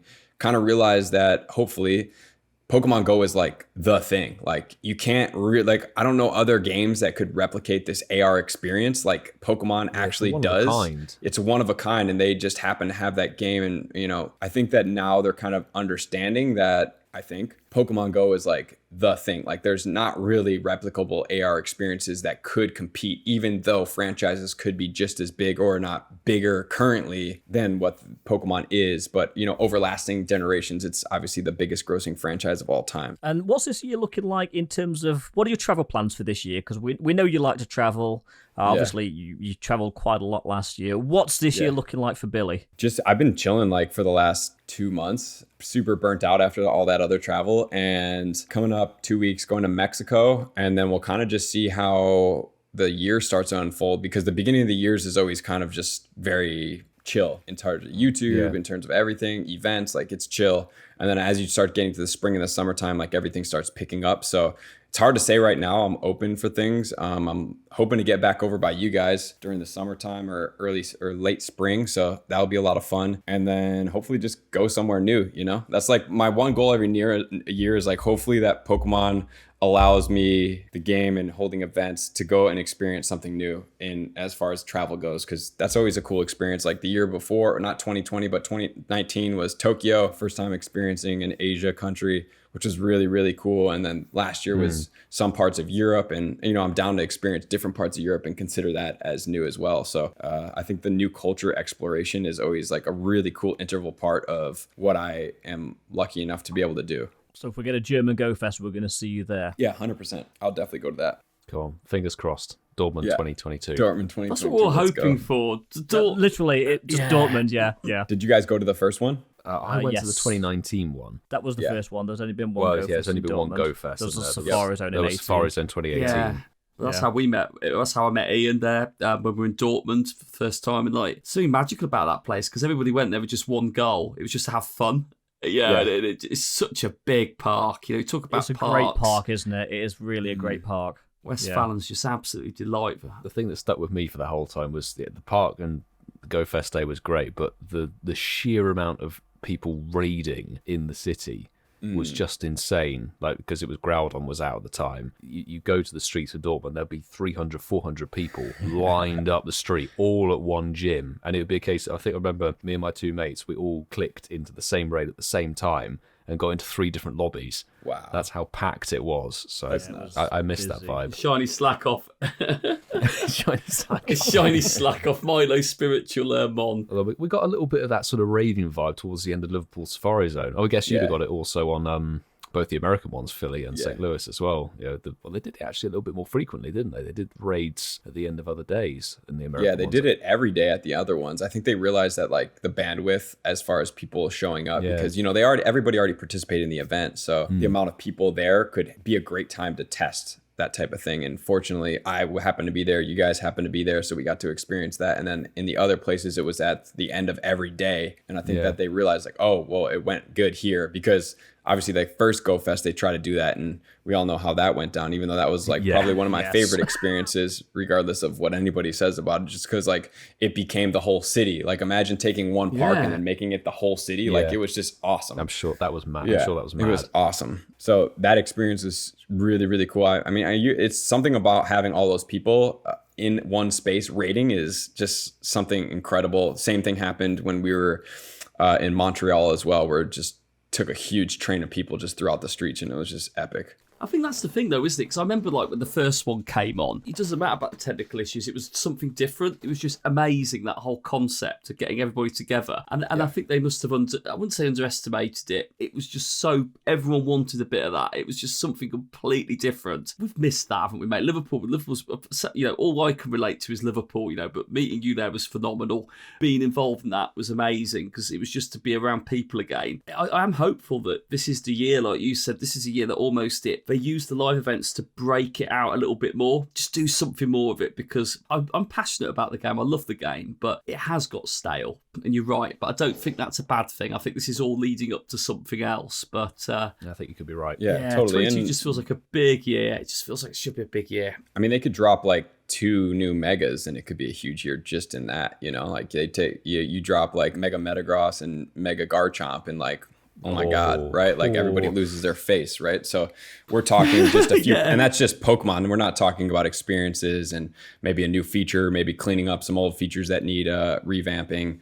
Like I said, we're that over 5 years. So now it's like the new life cycle of where games are supposed to die is what people call it. But if you just rejuvenate it and, refinish it, polish it up, I don't see that why it can't, continue onwards. It's Pokemon, right? People are still playing the main series games for 20 years. Why can't Pokemon Go, go further than what main normal games do? Do you play, Billy, sorry to ask a stupid question, have you been playing the new game that comes out? Do you play any of the main series Pokemon games? I don't right now. I would like to get into them, but as of right now, I don't. It's just not something that I've been doing. Yeah, it's just like, once you start playing Pokemon Go, for me, it kind of changed the game. I mean, I've been playing a little bit of Fortnite lately, just enjoying that, but like that console gaming where it's like you have to sit there for hours has become a little bit different for me from what it once was. It used to be very enjoyable, and now it's like, I could be outside or like walking my dog while playing Pokemon Go or doing something, outside while I do this, instead of like having this very segmented reality, which we definitely talked about last time. So yeah, it's just a different experience, Absolutely, man. Absolutely. So we talked a little bit about what might be coming in 2022, but if we roll it back, way back to episode 21, when we first got you on, what were some of your initial thoughts when a group of 4 random dudes from the UK reached out and said, hey, do you want to come on our podcast? Did you have any apprehensions, or were you sort of okay with it, or do you think, who the fuck are these guys? No, not really. I mean, everybody, has their own journey, and it was, like early in your journey, I'm just grateful that I'm open to coming on stuff like that, because you never know what's going to happen. I didn't know, like, if I would have said no and then wouldn't have met in Liverpool or whatever the experience would be, you never know what opens up and what kind of connections you could come about. So I try to be as open-minded as possible for all of those things, and you guys are super cool, so it wasn't like out of pocket or out of character that I would do this random thing that didn't even make sense right? Where it just made sense. And I always enjoy a podcast. I always enjoy talking, and I always enjoy sharing common bonds. So it just works for me. And I think for us, it was great to actually meet you on the podcast. But then when we actually sort of hung out in Liverpool, it kind of takes that relationship, if you can call it that, to a different level, because it's different, isn't it, when you're talking to a computer screen from when you're actually hanging out with somebody in person, just chilling. And then, now I think we could walk up to you and say, hey, and go for a beer. I know you don't drink beer, but you know what I mean? Yeah, absolutely. I got the gist of it. I totally agree with you on that one. Billy, I was waiting for you to like throw us a real curveball and then go, guys, I've started drinking beer since the last year. We're like, no. But I think generally, I think that where we hadn't travelled much for those months leading up to that, I think that added that extra sort of feel to it because, you know, for me, I hadn't sat in a restaurant for months, you know, let alone us all going having some food together. You know, just the way that the previous few months have played out, you know, everything was very careful. Everyone's been very cautious. And that was off the back of a year where we weren't able to really do anything. I think for me personally, I thought it was just nice how it was just a group of us could just chill out, chat some shit, play the game and have a laugh. And for me, that was brilliant. But I couldn't believe when we got you on the podcast, Billy. You know, it was crazy. I think we were all a little bit like giddy. It was like, oh my God, he's fucking on the podcast. It was, because I think genuinely you were the first person we talked about getting on, and we thought, we're never going to get you to come on the podcast. And I know Echo messaged you and says, come on, have you checked these guys out? And it was just great that you actually gave us that sort of chance, so to speak, because realistically, you probably didn't know any of us from from anybody else. You know what I mean? I mean, honestly speaking, I didn't, but it doesn't mean that I'm not willing to do it, right? So exactly, and we're grateful. Absolutely, having an open mind is always a fantastic thing. So I commend you. I'm one of you guys. I'm like about to hit best friends today with. Yeah, that's me, Billy. Yeah. Oh, okay. I figured we were gonna do this on the podcast. Casual. It's so casual, Billy. As he goes, yeah, that's me. Yeah, the one who's actually good at doing gifts. The one who. This is the thing. Billy religiously will either send a gift or raid. But he's on point with gifts. I do the same. Yeah. He's on point. Anyway, Billy, you know how you dropped your old catchphrase? I think Milo wants to ask you something. Oh, fuck off, Ian. You beat me to it, Ian. You beat me to it. They want me to ask, so since you've sort of semi-retired. That's not what we talked about earlier, was it? Here we go. It is what we talked about earlier. You're forcing me into this. And the new willingly. We're forcing him willingly. Since you've retired the Here We Go intro, while you're not using it, can I borrow it? I mean, if you want to, dude.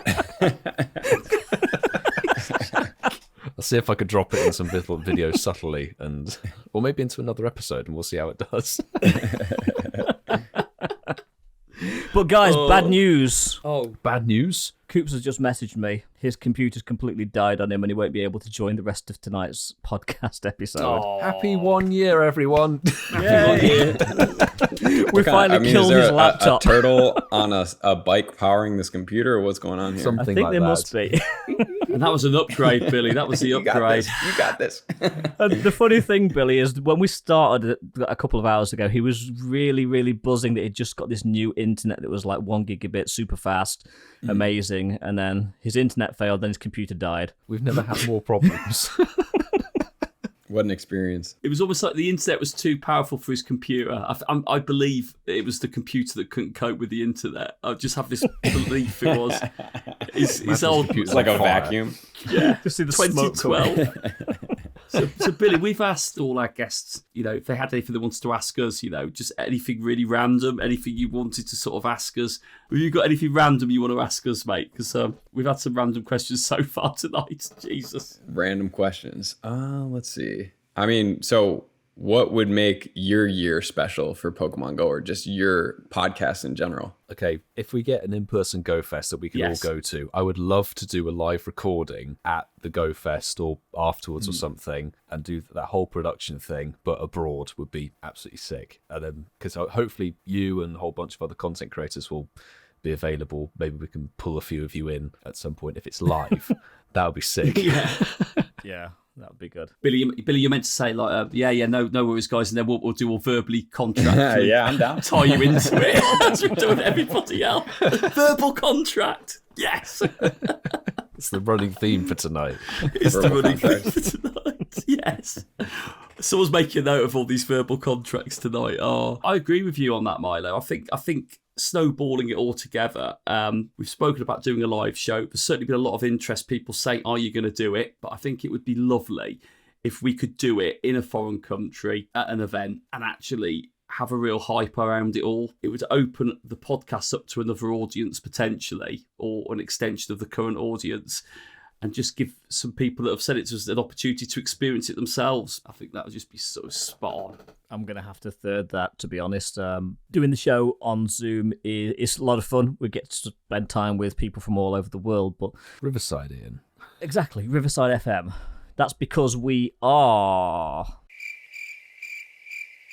Not preloading the not sound played this one effects. for a while. It's a soundboard. Where is it? It does not want to play. It does. We haven't used it since episode 20. Yeah, it's not going to play. It's Powered by Riverside FM. There we go. That's close enough, Milo. So, yeah, I think the correct venue would be after some sort of event where the community is all there, because our audience is, as is any creators, is fragmented all over the world. So it would have to be after some sort of event. And you know what? I think the vibe would be different having sort of potentially a few people around us. It would just be a laugh. It would be amazing. A lot of work on the edit, but I'm guessing on a live show we probably wouldn't edit that much. Probably not. Probably not. Yeah. You guys are going to carry your microphones? Oh, mine can do 2 people sitting opposite each other. Yeah, so if we get one more of these, then we're all good. There you go. I'll be plugging. We're not good for others here. I'll worry about that later, won't we, boys? It'll be like one of those things. We'll get there and just go, yeah, we'll make this work. We'll figure it out when it works. Logistics, we'll work that out. Hopefully, if we did that, you'd actually come and be on the podcast.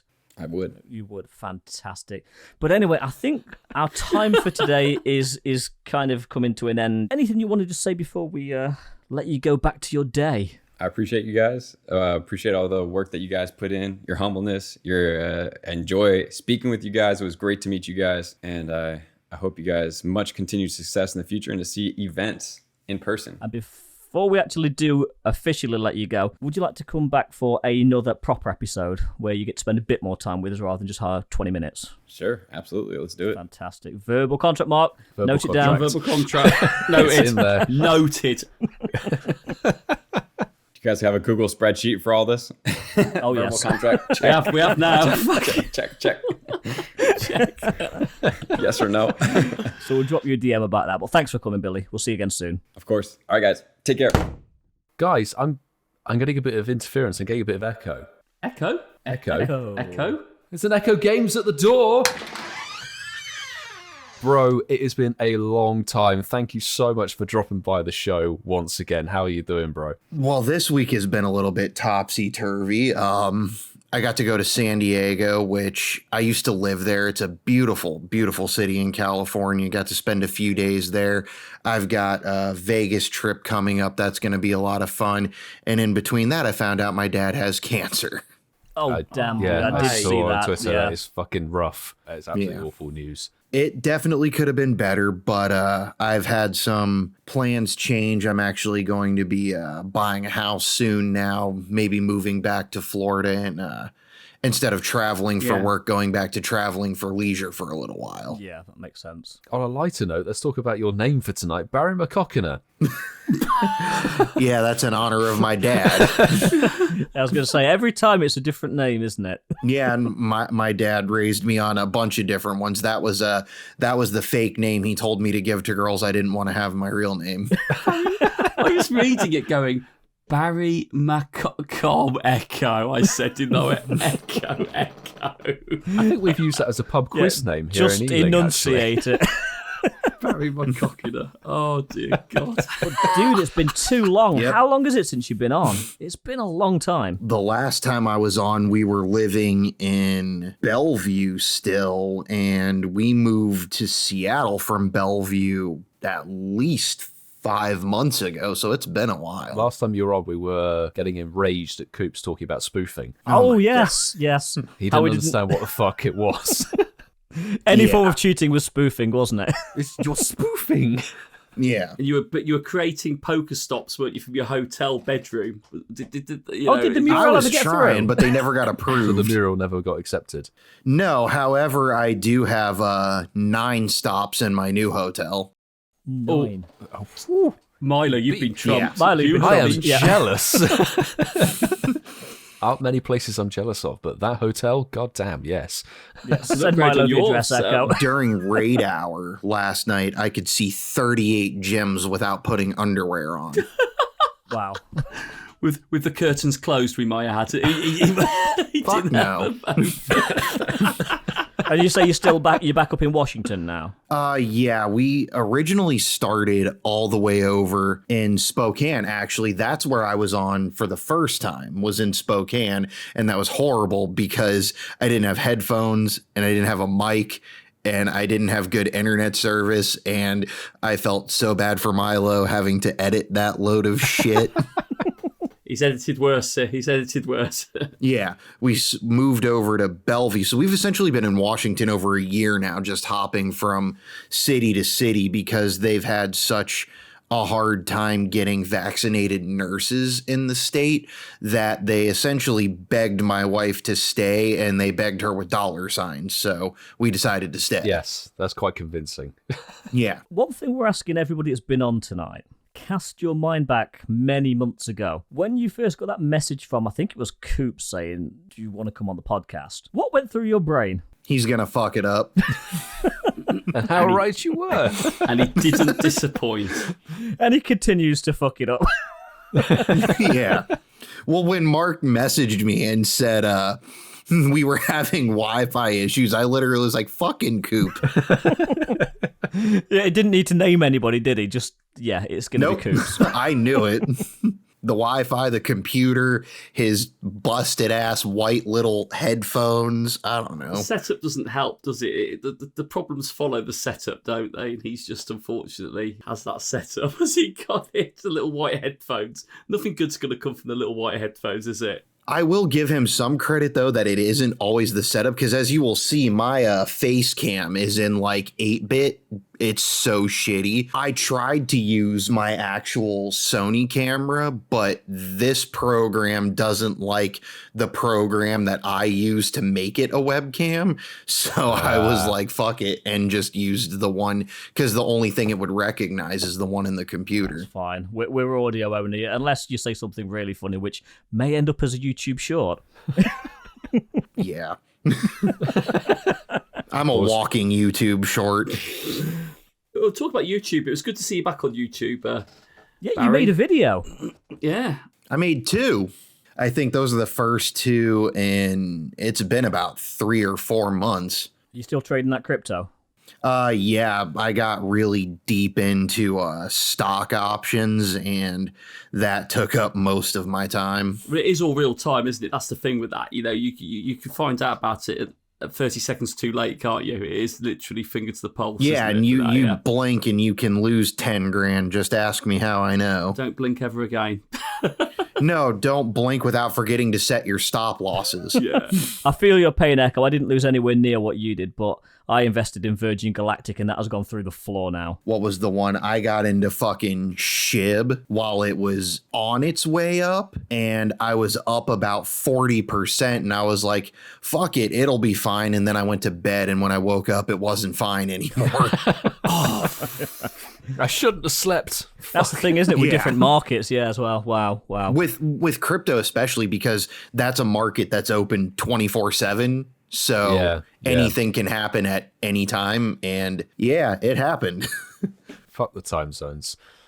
So, Echo, something we've been asking everyone that's been on tonight, because we've had a few faces on tonight. We've always asked you questions. If you could ask, well, it's the 3 of us now, any question, no matter how random, what would you want to know about us? Now, see, Mark, that would have been something nice to send me before the show started. Yeah, sorry, dude. Good surprise.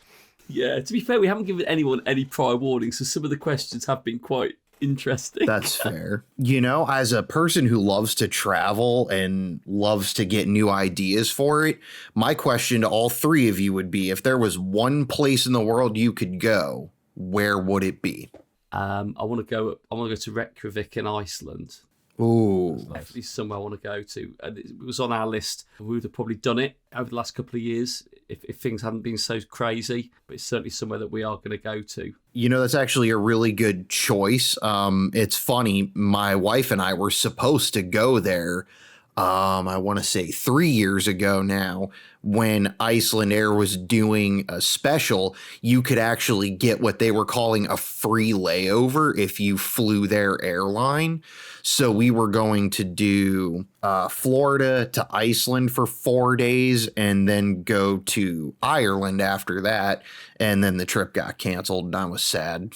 That sucks. So we might see you I'd there. like to go to Iceland as well.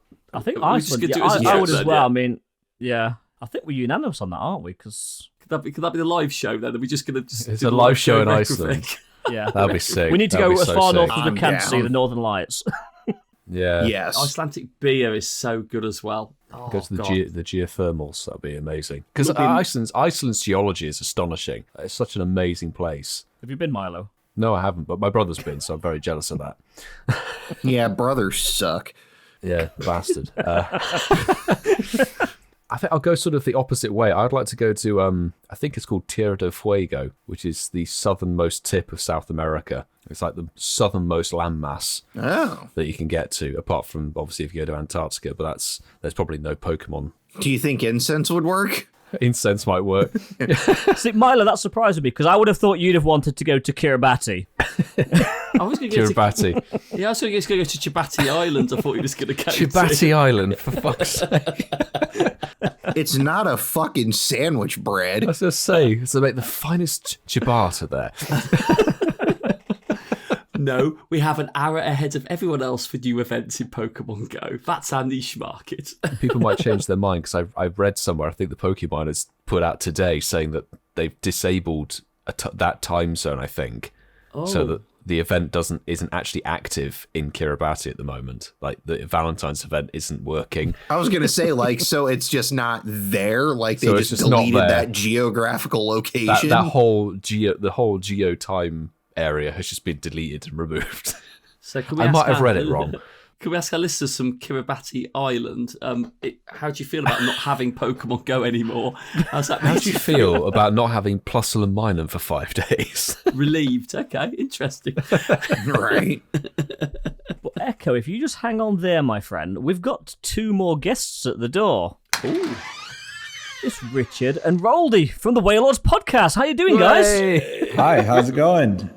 Thanks for having us on your podcast this time. Good to have you on our end of the podcast for once, actually, because we were on your show and not too long ago. Yeah, you thanks for guys having did us, the guys. Thanksgiving episode. It was the I think that's Thanksgiving what it one, was. yeah. Oh, yeah, it was. Yeah, you're It right. was Thanksgiving? Guys, if you look at the screen, you'll probably notice this seems to be a habit with you guys, but there's no Coops again. So, Right. guys, meet our That's new so host, true. which is Echo. So he's going to be filling in for the rest of the show. Barry McCockiner. Hi, Echo. I'm a cockiner. So Echo, the Wailordz, Echo. Haven't had the pleasure to meet Coops yet. Nice to meet you, Echo. Yeah, they haven't. Well, I'll make it seem like he's here anyways because I have no clue what I'm supposed to do the rest of the show, so it'll be like he's not even gone. Yeah, Just leave the show randomly, Echo, and then you'll be fully authentic. yeah. Just have a ton of technical difficulties. Technical problems. You'll be good. I almost fell out of the fucking chair doing it. Just like Coops, you've nailed it. You've absolutely nailed it. But guys, thank you for coming on. It's been a while. We've been saying for a long time we wanted to get you on, and we will actually get you on for your own episode.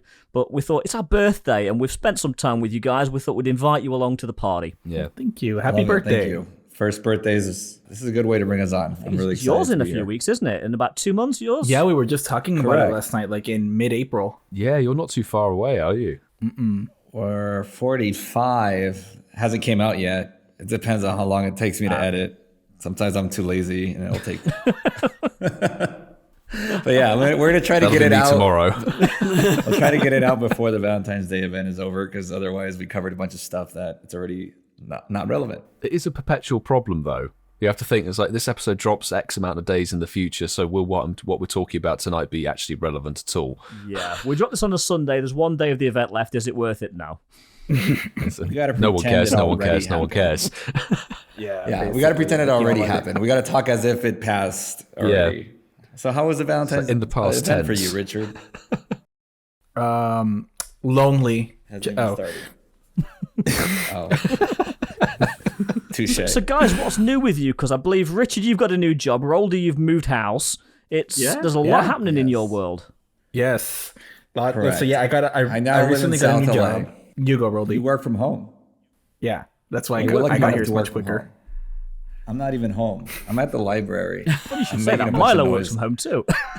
It's great. It's fantastic. No, Well, you in the library, are you, mate? Are you working in the library? Yeah, I'm working at the I live at the library now.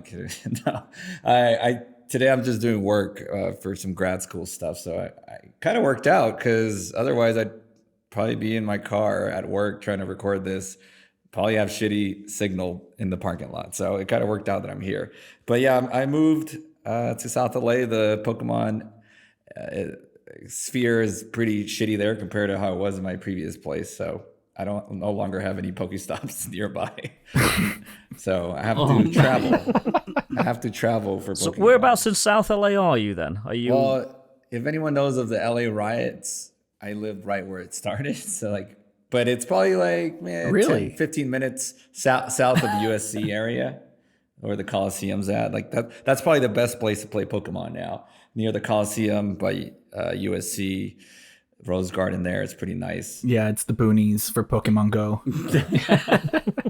It's better than the Santa Monica Pier. It's the opposite of the Santa Monica Pier. Right? Yeah, but at the Santa Monica Pier, the last time I was there, I almost got stabbed by a crackhead and almost tripped over a dirty needle. Oh. So, I'd rather have no stops than that. Did you contact 90 support about that? Yeah. So it's the exact same thing as that. Just with less Pokestops. I looked at the cop across the street like, what the fuck? And he looked back at me. What do you want me to do? That's all cops in LA, Your though. job? Yo, you're over there. I'm over here. Yeah. Jurisdiction problems. Yeah. It's the Florida of Los Angeles. Let's go back to Pokemon Go. Let's say on the note of truths, we'll ask this question to the Wailordz lads. Since we haven't had you on for your own guest episode on our show, which we will get around to doing, but since you're here, is there anything you would like to ask us That you didn't ask us last time. that you didn't already ask us on your own show? Okay, there was a question that I didn't get to ask you. It was, what would it take for you guys to get into GBL since none of you play it? I think if Niantic didn't delay the notifications, because I always find out they always say it's GBL day, but I normally get it at the end of the day. Or the day after, yeah. Yeah, the rewards are worth it. So it's certainly the rewards are worth it. I mean, they announced it months in advance. But you're right. Roldy, it's a bad excuse on my part. It's a bad excuse on my part. We cover the news and stuff, and we still don't notice. It's my lack of deeper understanding of it, because I can get to level 10 okay, and then I can get up to sort of 15, 16, but I get to a point where that is what stops me from getting any further, and I almost get to that point and go, I don't get the counters properly. I've had a bit of luck, quite a lot of luck to get to that point, and I stick with my same team all the time, and I realise at a certain point it catches me out completely. So I need to be better at having a better understanding of Switch teams, and just maybe being brave enough to change it. I don't mind spending Stardust. That doesn't stop me from doing it. I do like it, to be fair, mate. I do like it. I need to believe in myself a bit more and actually invest a bit of time on learning it a bit better at that point. I'll make sure to let you know ahead of time next time when there's a Go Battle Day. I'll let you know the day before. Yeah, cheers, mate. Go on, boys. Be nice. I will be nice. I'll say, basically, I did play GBL back in the day with pre-season and season 1, and when it led into season 2, they nerfed a whole load of moves, which just so happened to completely fuck over my team that I was running. I was like, okay, fine. You know what? Peace out. It's bad enough dealing with the consistent lag and the cheat people and stuff that you encounter. And if you're also going to completely randomly. Do you remember what they nerfed? I don't remember what they nerfed. They nerfed Hydro Cannon. Registeel got a nerf back in the day. They also added a debuff on Wild Charge, which pissed me off because I was running Magnezone, which could counter Azumarill and Altaria and a whole bunch of other Great League super meta Pokemon. And I was like, I'll run Magnezone and fuck you over. Now you're on Wild Charge and it just Wild wrecks Charge you. and it just debuffs you 2 stages on defense, whatever it is, or attack or something. I'm like, oh, do you know what? I can't run Magnezone, and I put resources into it. And the thing is now, we're season 10 or something, and the meta's changed so much. I am so far behind. It's going to be such a pain and such a ball ache to get back into the stage where I could be reasonably competitive. I do have a load of Shadow. I've reserved a Shadow. I think it would be a Shadow Shelgon from today, actually, which would be like rank 12, which would be quite cool. So I do still bookmark GBL relevant stat Pokemon. For the future. For the future. If they fix the lag, then I could bear to spend some Stardust on it. But I don't like the fact that I could spend my Stardust and then lose because of some other mechanic or something, or somebody doing some kind of cheaty, airplane mode, whatever. All right. Good. So fix the game, Niantic. What about you, Ian? And I think for me, I'm kind of in a similar boat as the other two guys here. I don't have an issue with GBL per se. I hate the fact that the seasons now are in line with the Pokemon Go season, so you've got 3 months per season. That's just fucking insane. For me, it's more a fact that the meta changes regularly. Most people will change with the meta and use the meta. And I know Roldy and Richard, you've talked about this, and you don't like to use the meta. He doesn't. Pokemon in I'm your desperate. teams. I do. Oh, you do. So whereas I don't have... I like an anti-meta team. Anti-meta's the way to go. I don't have the time or inclination anti-meta. to actually make teams to... I'm tight with my Stardust. I'm currently sat on about 11 million. Oh my god. Where did the term... Where did the term build a Pokemon come from? When you say... Because I've listened to you guys, you say, oh, I built this Pokemon. Where did that term come from? Oh, building. I don't know. I guess it's just a GBL term. You're building it up. You have to power it up, get that move that you need in there. And if you have to use an elite TM, I guess that's part of building it. So you're putting it together like a car or something. Okay. But yeah, we didn't make it up. I've heard the terminology. It's a GBL term for sure. You guys want to laugh? Go on. So Coop isn't here, but the person standing in for him, secretly I do GBL. I have seen on Twitter. I have it. earned roughly 11 million dust just from GBL alone. I have probably somewhere around 150 different built Pokemon for GBL, and I will still say the system is shit. I have anti-meta, I have meta Pokemon, I have platinum badges for all 3 leagues in GBL. The lag cheaters, the airplane mode, CPM, switches that shouldn't go through but do. The newest visual glitch that drives me fucking bananas is the one where they will switch. Yeah, the switch bar. And where they'll supposedly switch in as you're sending the attack. It shows this Pokemon took damage, but now this Pokemon is here, and you have no idea what the fuck is going on. Yes. I don't even think like there's that many cheaters per se. I mean, like it's debatable what you consider cheating, but like straight up exploitation, it's not as prevalent as it used to be. But there's just a lot of bugs that are just Niantic itself not figuring out. Yeah. Well, it's good to know that you all have tried it, and maybe you'll get back on it eventually. Season 11. Season 11 is the Incensed podcast. Love Cup. I can't find a chance in the wild, mate. I'm not doing it. Oh, Milo. I can see Milo going in there with a level 50 Chansey XL. I can. I'm actually building a shiny 98% XL level 50 Chansey right now. Nice. And that's another reason why we probably will fall out of love with GBL, isn't it, Ian? I need more XLs, which the Chansey spawning right now is amazing. I think mine is currently at level 45. So you probably got about 100 XL to go, actually. That's still a lot, Yeah. They are Milo. That's what they look like. Mark, don't rub it in. Okay. I still haven't seen a Chansey. I'm not joking. I went out I grinding literally for the just Valentine's caught event. one. I haven't seen a fucking Chansey. I've run Incensed. I've had lures on while editing. Nothing. I had one And guys, run away from I me knew this as we bitch were fit was talking. coming. I knew this bitch fit was coming. But this is Milo's payback for never leaving Ealing. You preempted this. I don't really care. I have Shiny Chansey, I have Hundos, etc. Blah, blah, blah. But it's like it was listed as the number And it's one got the Alola sport. Molo as well. I've got loads of those. No problem. That's the Ordino you missed, isn't it? I've had more Ordino than Chansey, and it's on the rare tier. What the fuck's happening in Ealing? Just give him a Chansey. You gotta go to Croydon. That's where all the chances are. You gotta go to Croydon. You gotta fight for that bitch. Oh my god. To be fair, Chansey does have built-in body armor anyway, so... You will at level 50. Yes. Hell. Croydon-resistant Chansey. Oh my god. Armored Chansey. Gets no Yes, stab. that's the next costume. That's the next costume Pokemon. Get the key on it. Mewtwo, Armored Chansey. That's the counter to Croydon Pikachu. Yes. Is Armored Chansey. It's just Chansey in riot gear. I swear to Christ, if I see Pokemon Croydon Clash come out, I'm gonna be mad as hell.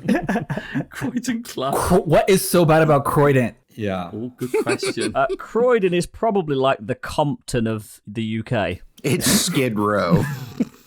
The problem with Croydon is that on all the news channels, when they report something's really bad, it's normally Croydon that they talk about. So like it was only like last week, it was like knife crime is rife in, and then it said Croydon. It's basically Florida. It's Florida. Born and raised, can confirm. Okay, that makes sense. See, and I know I would get fucking stabbed because I can't carry a weapon legally over there. And someone with your accent coming at me with a knife, I'm just going to be a smart ass about it. I just don't associate Croydon and obviously I associate Croydon and Coops together. But like when you hear about how bad it is, you go, "He can't be living there. He can't be living there. Definitely not." And we will not be doing a com day in Croydon. We're just putting it out there. So you're not going to find us. Over my dead body, which will be what would happen happens if I go to Croydon. Yeah. But that's a great link, Ian. I like what you did then. About a pub quiz. That was good. Yes, because Mark, you're behind the bar. We've missed your pub quizzes. Take the helm. It's time for Mark's pub quiz. Well, welcome to the pub quiz. I've just realised as I'm reading through the questions, the people that we've got joining us for tonight's pub quiz, I'm going to have to take some of the questions out, actually, because they should know what the fucking answers are. So you've got the guests versus the editors. Oh, the teams. guests versus the editors. Richard does no editing, so I don't know what team he's on. Sure, it's skins. So, question number 1. I do feel bad, boys, because, anyway, I'm just going to say, what date did episode number 1 broadcast of our podcast? Was it A, the 4th of Feb? Was it B, the 14th of Feb? Or was it C, the 24th of Feb? And Echo, I've got you down to answer first, mate. It'd be Echo, Ian, Milo, or Why the hell would you do that? And Rich. Because you're Coops. Because you're Coops and he always goes first. Because... Yes. I'll go C because I have no fucking clue. Echo, C. Ian. We aired our first episode on Valentine's Day, the 14th of February, 2021. Oh, you or Ian could have just said B. But, yes, he could have just said, I'm going for B. Roldy. Yeah, I'm gonna go with Valentine's Day. And Rich. I think I'm gonna ride the most popular answer here. Love and go Train. with the Love Train. Yes. Damn it, that's Good what I was trying to choice. So that was B for Rich as well. Oh dear, Coops. Barry. Fuck all of you. Can I just say, Barry McCockiner, applaud you because that's the first time in a long time we're going to have to put a bleep in for that word. Yes. Oh, my bad. No, It's my favourite word, so. Milo's done it before. That's the one swear word we won't allow. Question number 2. Who was Kriket 23's adult celebrity crush? She let us know this in episode number 7. So the options are, was it A, Henry Cavill? Was it B, Ben Barnes? Or was it C, Tom Holland? Go for it, Echo. I'm just going to go Tom Holland because it's the basic answer that every woman in 2021 gave. Tom Holland. See, like that. Ian. Henry Cavill. Milo. Can I just say I feel really bad for Echo? Right. I'm going to change the order for the next question. Yeah, put Ian and I last. Yes, yeah. Because I'm going to say A, Henry Cavill. Okay. Roldy. Yeah. Well, I didn't know Henry Cavill was British, so I'm gonna go with Henry Cavill. And Rich. I was gonna say Tom Holland, but yeah, Henry Cavill. See, at least I wasn't the only one. Are you feeling victimized I yet? watched that episode too. Right, so question number 3. Which episode did Coops ask us to reveal our biggest fears on? Was that episode number? Was that A number 7, B number 8, or C number 9? And Ian, we're going to start with you this time around. It wasn't 7. 9. It was episode 9. Ian's going 9. Milo. I will say episode 9. Echo. I'm just gonna go with their answer and hope I get one of these right. This is why we need to go last.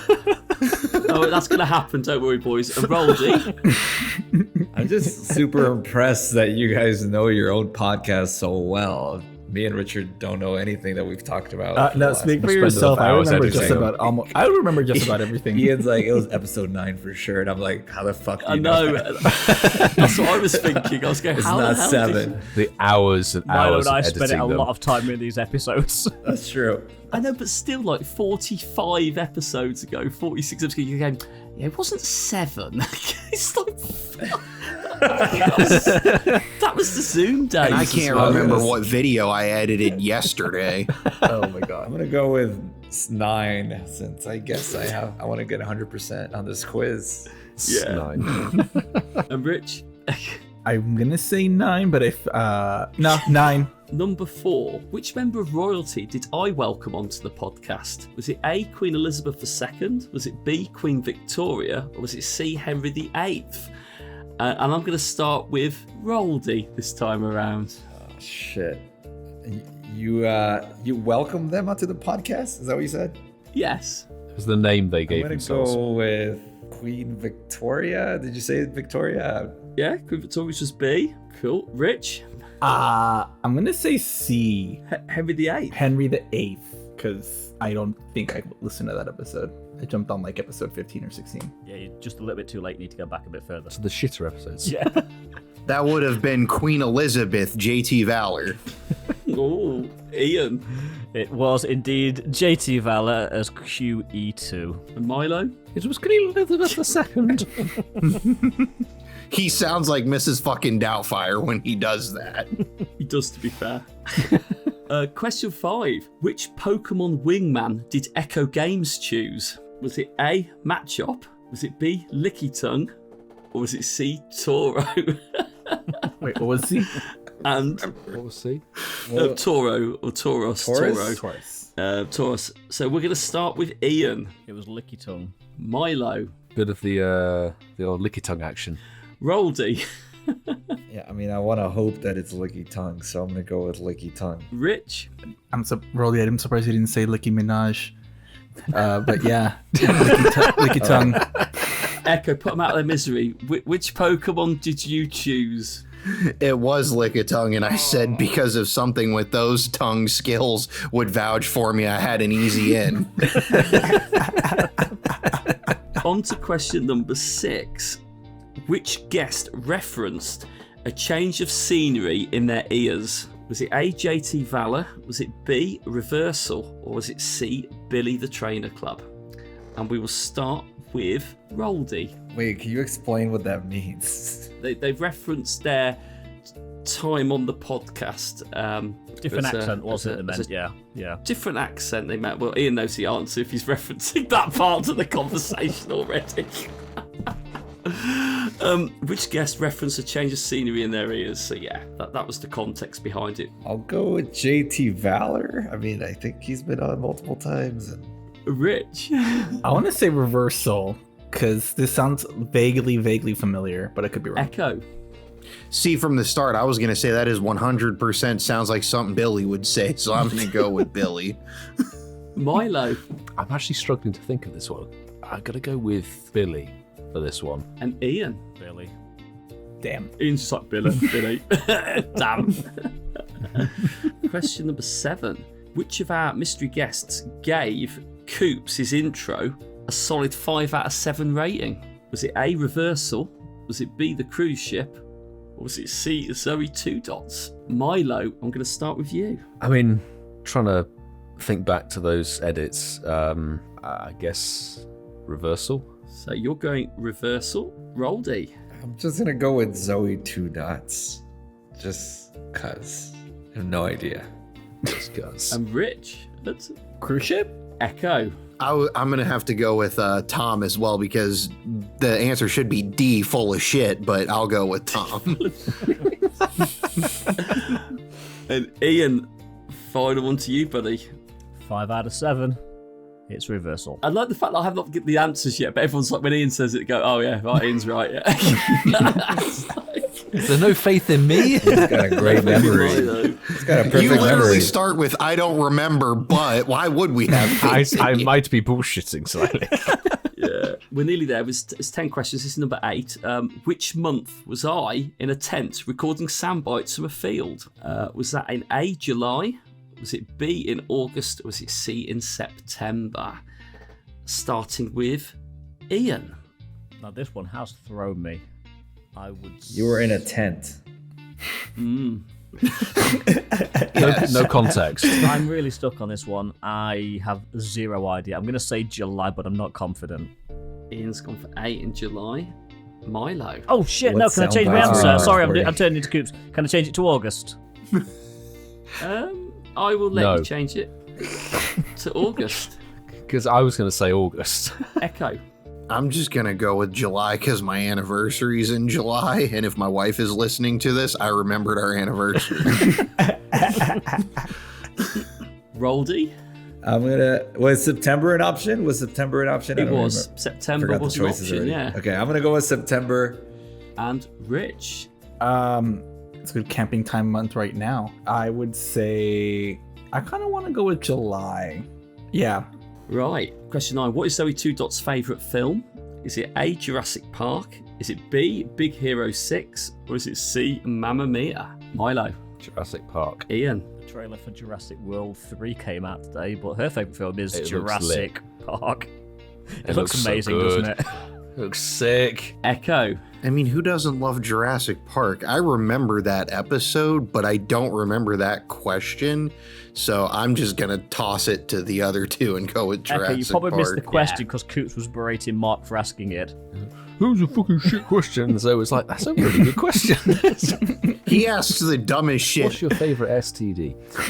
Oh, fuck. Roldy. I've always seen Jurassic Park for the choices. I'm gonna go with that. Yeah. I listened to that episode, and I wanted to say Big Hero 6 because I know that she loves cute stuff, but I'm gonna go with Jurassic Park here. And the final question. This one's been designed for everyone to have a guess at because no one's going to know the answer to this one unless they've got very good memories.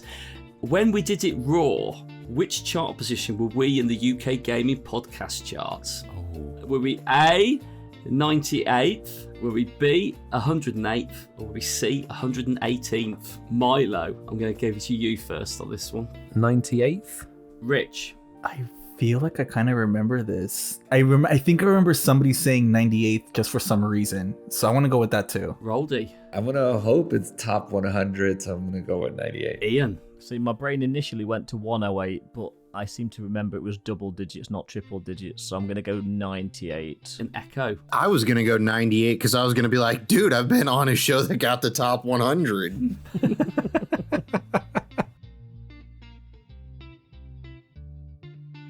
We'll take that answer. So that concludes the quiz.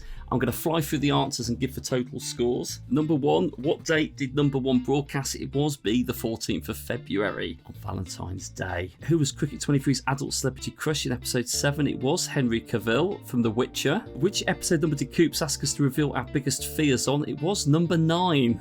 Which member of the royalty did I welcome onto the podcast? It was Queen Elizabeth II, which was JT Valor. Number 5, which Pokemon Wingman did our one and only Echo Games choose? It was Licky Tongue. Number 6, which guest referenced a change of scenery in their ears? It was our mate Billy, that was C. Who gave their intro a solid 5 out of 7 rating? That was Coops' intro, a solid 5 out of 7 rating. It was I Reversal. Number 8, which month was I in a tent recording sound bites from a film? Well, I was actually across 2 months in a tent, but I was recording the sound bites for the podcast. Ian, that would have wound you up, but if I did it the month before, it was in August. You were right, it was B, yes. Like, August. What is Zoë Two Dots' favourite film? It is Jurassic Park. And when we did it raw, which chart position were we in the UK Gaming Podcast charts? It was B. It was 108. Oh, should have gone with my gut. Fuck. Damn. I was hoping for 100% on that. Fuck. In joint second place, we had Rich, Roldy and Echo all on 5 points. And in joint first place was Ian and Milo with 9 out of 10. The editor squad. You're all on the podium, boys. How good's that, eh? See, we are poorly educated Americans. I'll take that. And I've listened to every single episode, so I'll take that. So otherwise known in the world of golfing, like the Ryder Cup, Team UK, Europe Team UK against Team USA. Well, boys, thank you for doing that. That was good fun. Yeah, absolutely. Marky boy, that was a Incensed podcast, back catalogue pub quiz. That was absolutely fantastic. I'm a little bit gutted about not getting 100%. You know what, Milo? I'm gutted too. I was half expecting to ask us how many total minutes we'd actually recorded in the first year. Oh, God, no. No. And Ian, what was the answer to that? I don't know. I didn't work it out. That's going to have to conclude our anniversary episode. It's been absolutely fantastic. Thank you so much to everybody who's been on the show over the course of the duration. And thanks to Richard Roldy and Echo for joining the pub quiz valiantly, despite it being an Incensed podcast themed quiz versus the two people who edit the show. It's not biased at all. We did expect Coops to be partaking. Echo, you are a 3-time guest at this point, which is pretty sweet. We'll definitely get you back on for a regular episode at some point in the future, bro. And Richard and Roldy will have to get you on for your own solo episode in the very near future. But thanks very much for joining, all three of you. Thank you so much for having us. Thanks, guys. Congrats on 1 year. That's amazing. Yeah, happy birthday. Yeah, thanks for having us as part of the celebration for 1 year. That's pretty great. And you got to spend it with at least 3/4 of the guys. That's a regular thing for Richard. I made it feel like Coops was here. I think I got a better score than he would have. You actually did get more than he would have, yes. I was going to say, this episode is going to be our longest episode ever, but we don't care. We're going to keep going. We're 1 year old, and some of you took the time to actually let us know, or send us a little message, I should say, for our 1 year anniversary. Shall we listen to some of them, Milo? Yeah, mate. Let's play some of them. We've got audio bites. We've got audio bites. This is the good thing about iOS. You can send voice tweets. Now, if anybody wants to send us a voice tweet in the future, go ahead and do so. We love them. If you are on Android, you can't send voice tweets. However, there's nothing to stop you recording a little video. You don't even have to be on camera. And then upload that to us and tag us. We'll move on to our first comment. Happy 1 year anniversary, Incensed to Pokemon GO Podcast. Just think, in only 1 year, you've gone from a cup of coffee to a blowy. No, you've gone from a concept for a podcast to a genuine sensation. Wishing you lads continued success and many more great times together. With lots of love from your first patron. That's lovely, isn't it? Thanks, Sue. Thank you. Yes, that was from Sue, a.k.a. HermesNinja, our very first Patreon member. Do you know what was really funny and timely about that is that she posted that and sent us that message at the exact same time. Just before we dropped the short. Just before we dropped our very first short/Instagram reel, which was the blowies shenanigans that happened on episode 20. Scary, 'cause, yeah. Spooky. Absolutely scary.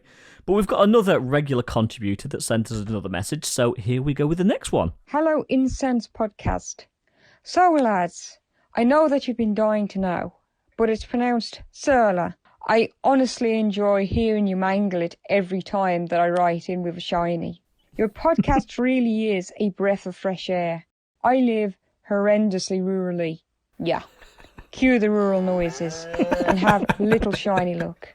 But honestly, since discovering your podcast way back in August, thanks to Reversal, my shiny rate has genuinely skyrocketed. But even if it hadn't, this is my weekly slice of escapism, and it really makes this solo player feel like she is playing the Spotlight Hour with great friends, full of witty banter. So keep up the great work, lads, and happy birthday.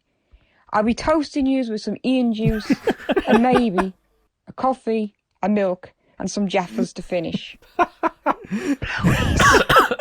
Oh, God. That is brilliant. That's fucking-tastic. Oh, my God. And you say Surlath. We probably are going to mangle that again in the future. I do apologise. I can guarantee thank you it. for the comment. Thank you. Such a sweet comment. That's And we've got amazing. one Yeah. last comment, Milo. We didn't actually put the call out for very long. We got 3, and 3 is more than enough. We have one more comment from Lachlan from the Wailordz Podcast. Firstly, happy 1 year anniversary to the Incensed podcast. You blokes have an absolutely amazing chemistry. And Milo, I really hope that you get that negative COVID result before Hoppip Community Day. Thanks, bro. Because you boys have willed that com day You did, into didn't you? existence. I did. Love the show, guys. Keep it up. And I can't wait to leave you a comment on your 10-year anniversary as well. That's a fantastic little note from the Wailordz Podcast. Yeah, thanks, Lachlan. Yeah. And as I say, like, I did get my negative ahead of Hoppip Com Day, so thank you very much, bro, for that positive vibe, and appreciate you sending that through and listening. If you're wondering why your question wasn't included, there was a question at the end of that soundbite. We're going to use it for next week. You'll get your airtime. Don't worry. Your question they're will good make an questions, appearance. and they will definitely get included. But, I mean, that was genuinely fantastic hearing from our audience verbally, actually, for us. This was really nice. We'd love to hear some more of that. As Ian says, you can send through a soundbite on Twitter, or if you're on Android, you can send through, I think you can do a voice memo and then send it to our email via WeTransfer or something like that, or send us the file. There's some way around the system that means you could get your voice on our podcast asking a question in the near future. There is, like I mentioned, you can upload videos to Twitter, so you just need to record your question. You can even blank the camera out and just make sure your @ is in the tweet. If you like Coops in his dressing gown, blank out the video and not be featured on it. But we really did love those. And furthering the community aspect, we have to give our thanks.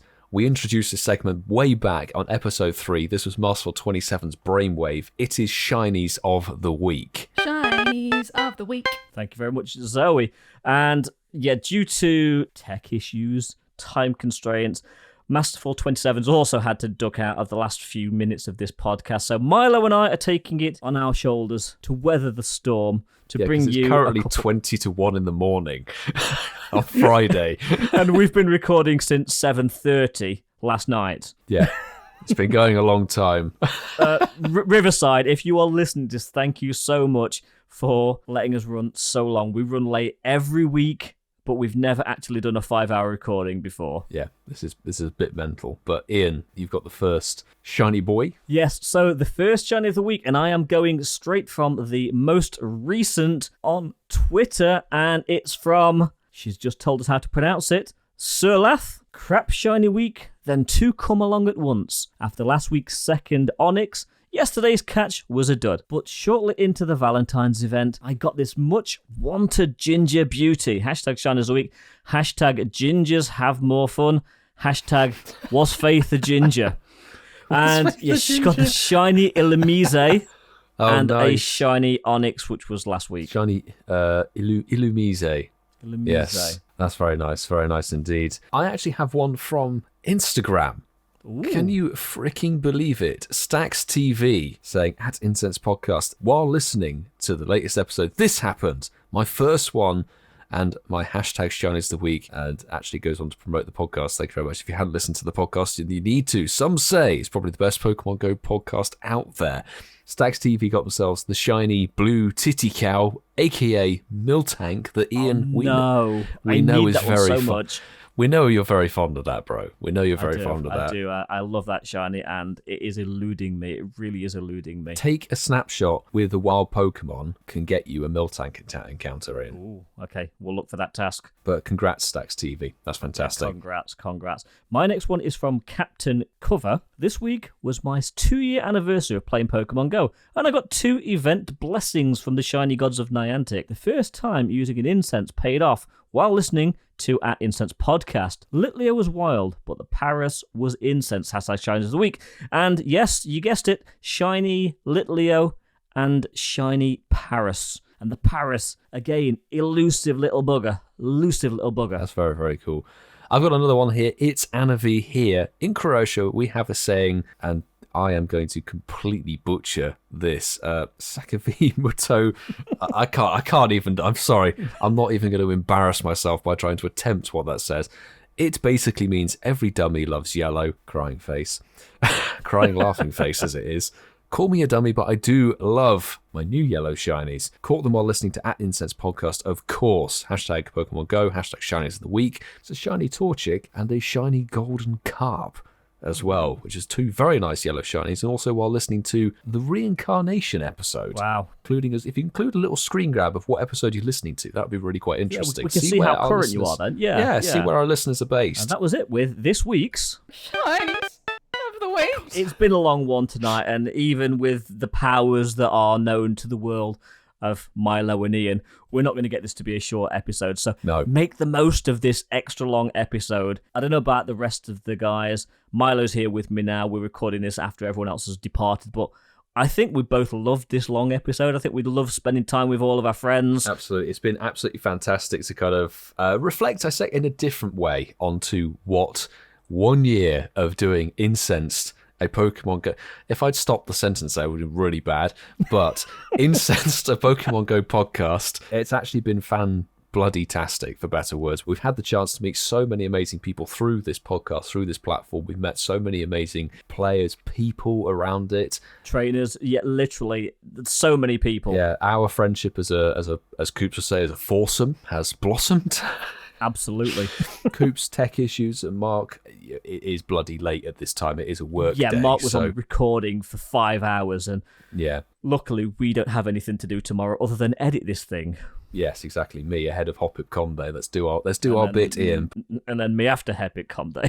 But it has been an absolute joy, a pleasure and a privilege to host and partake in doing this podcast over the last 53 weeks with Ian Waterfall, Master 27, Casual Coops.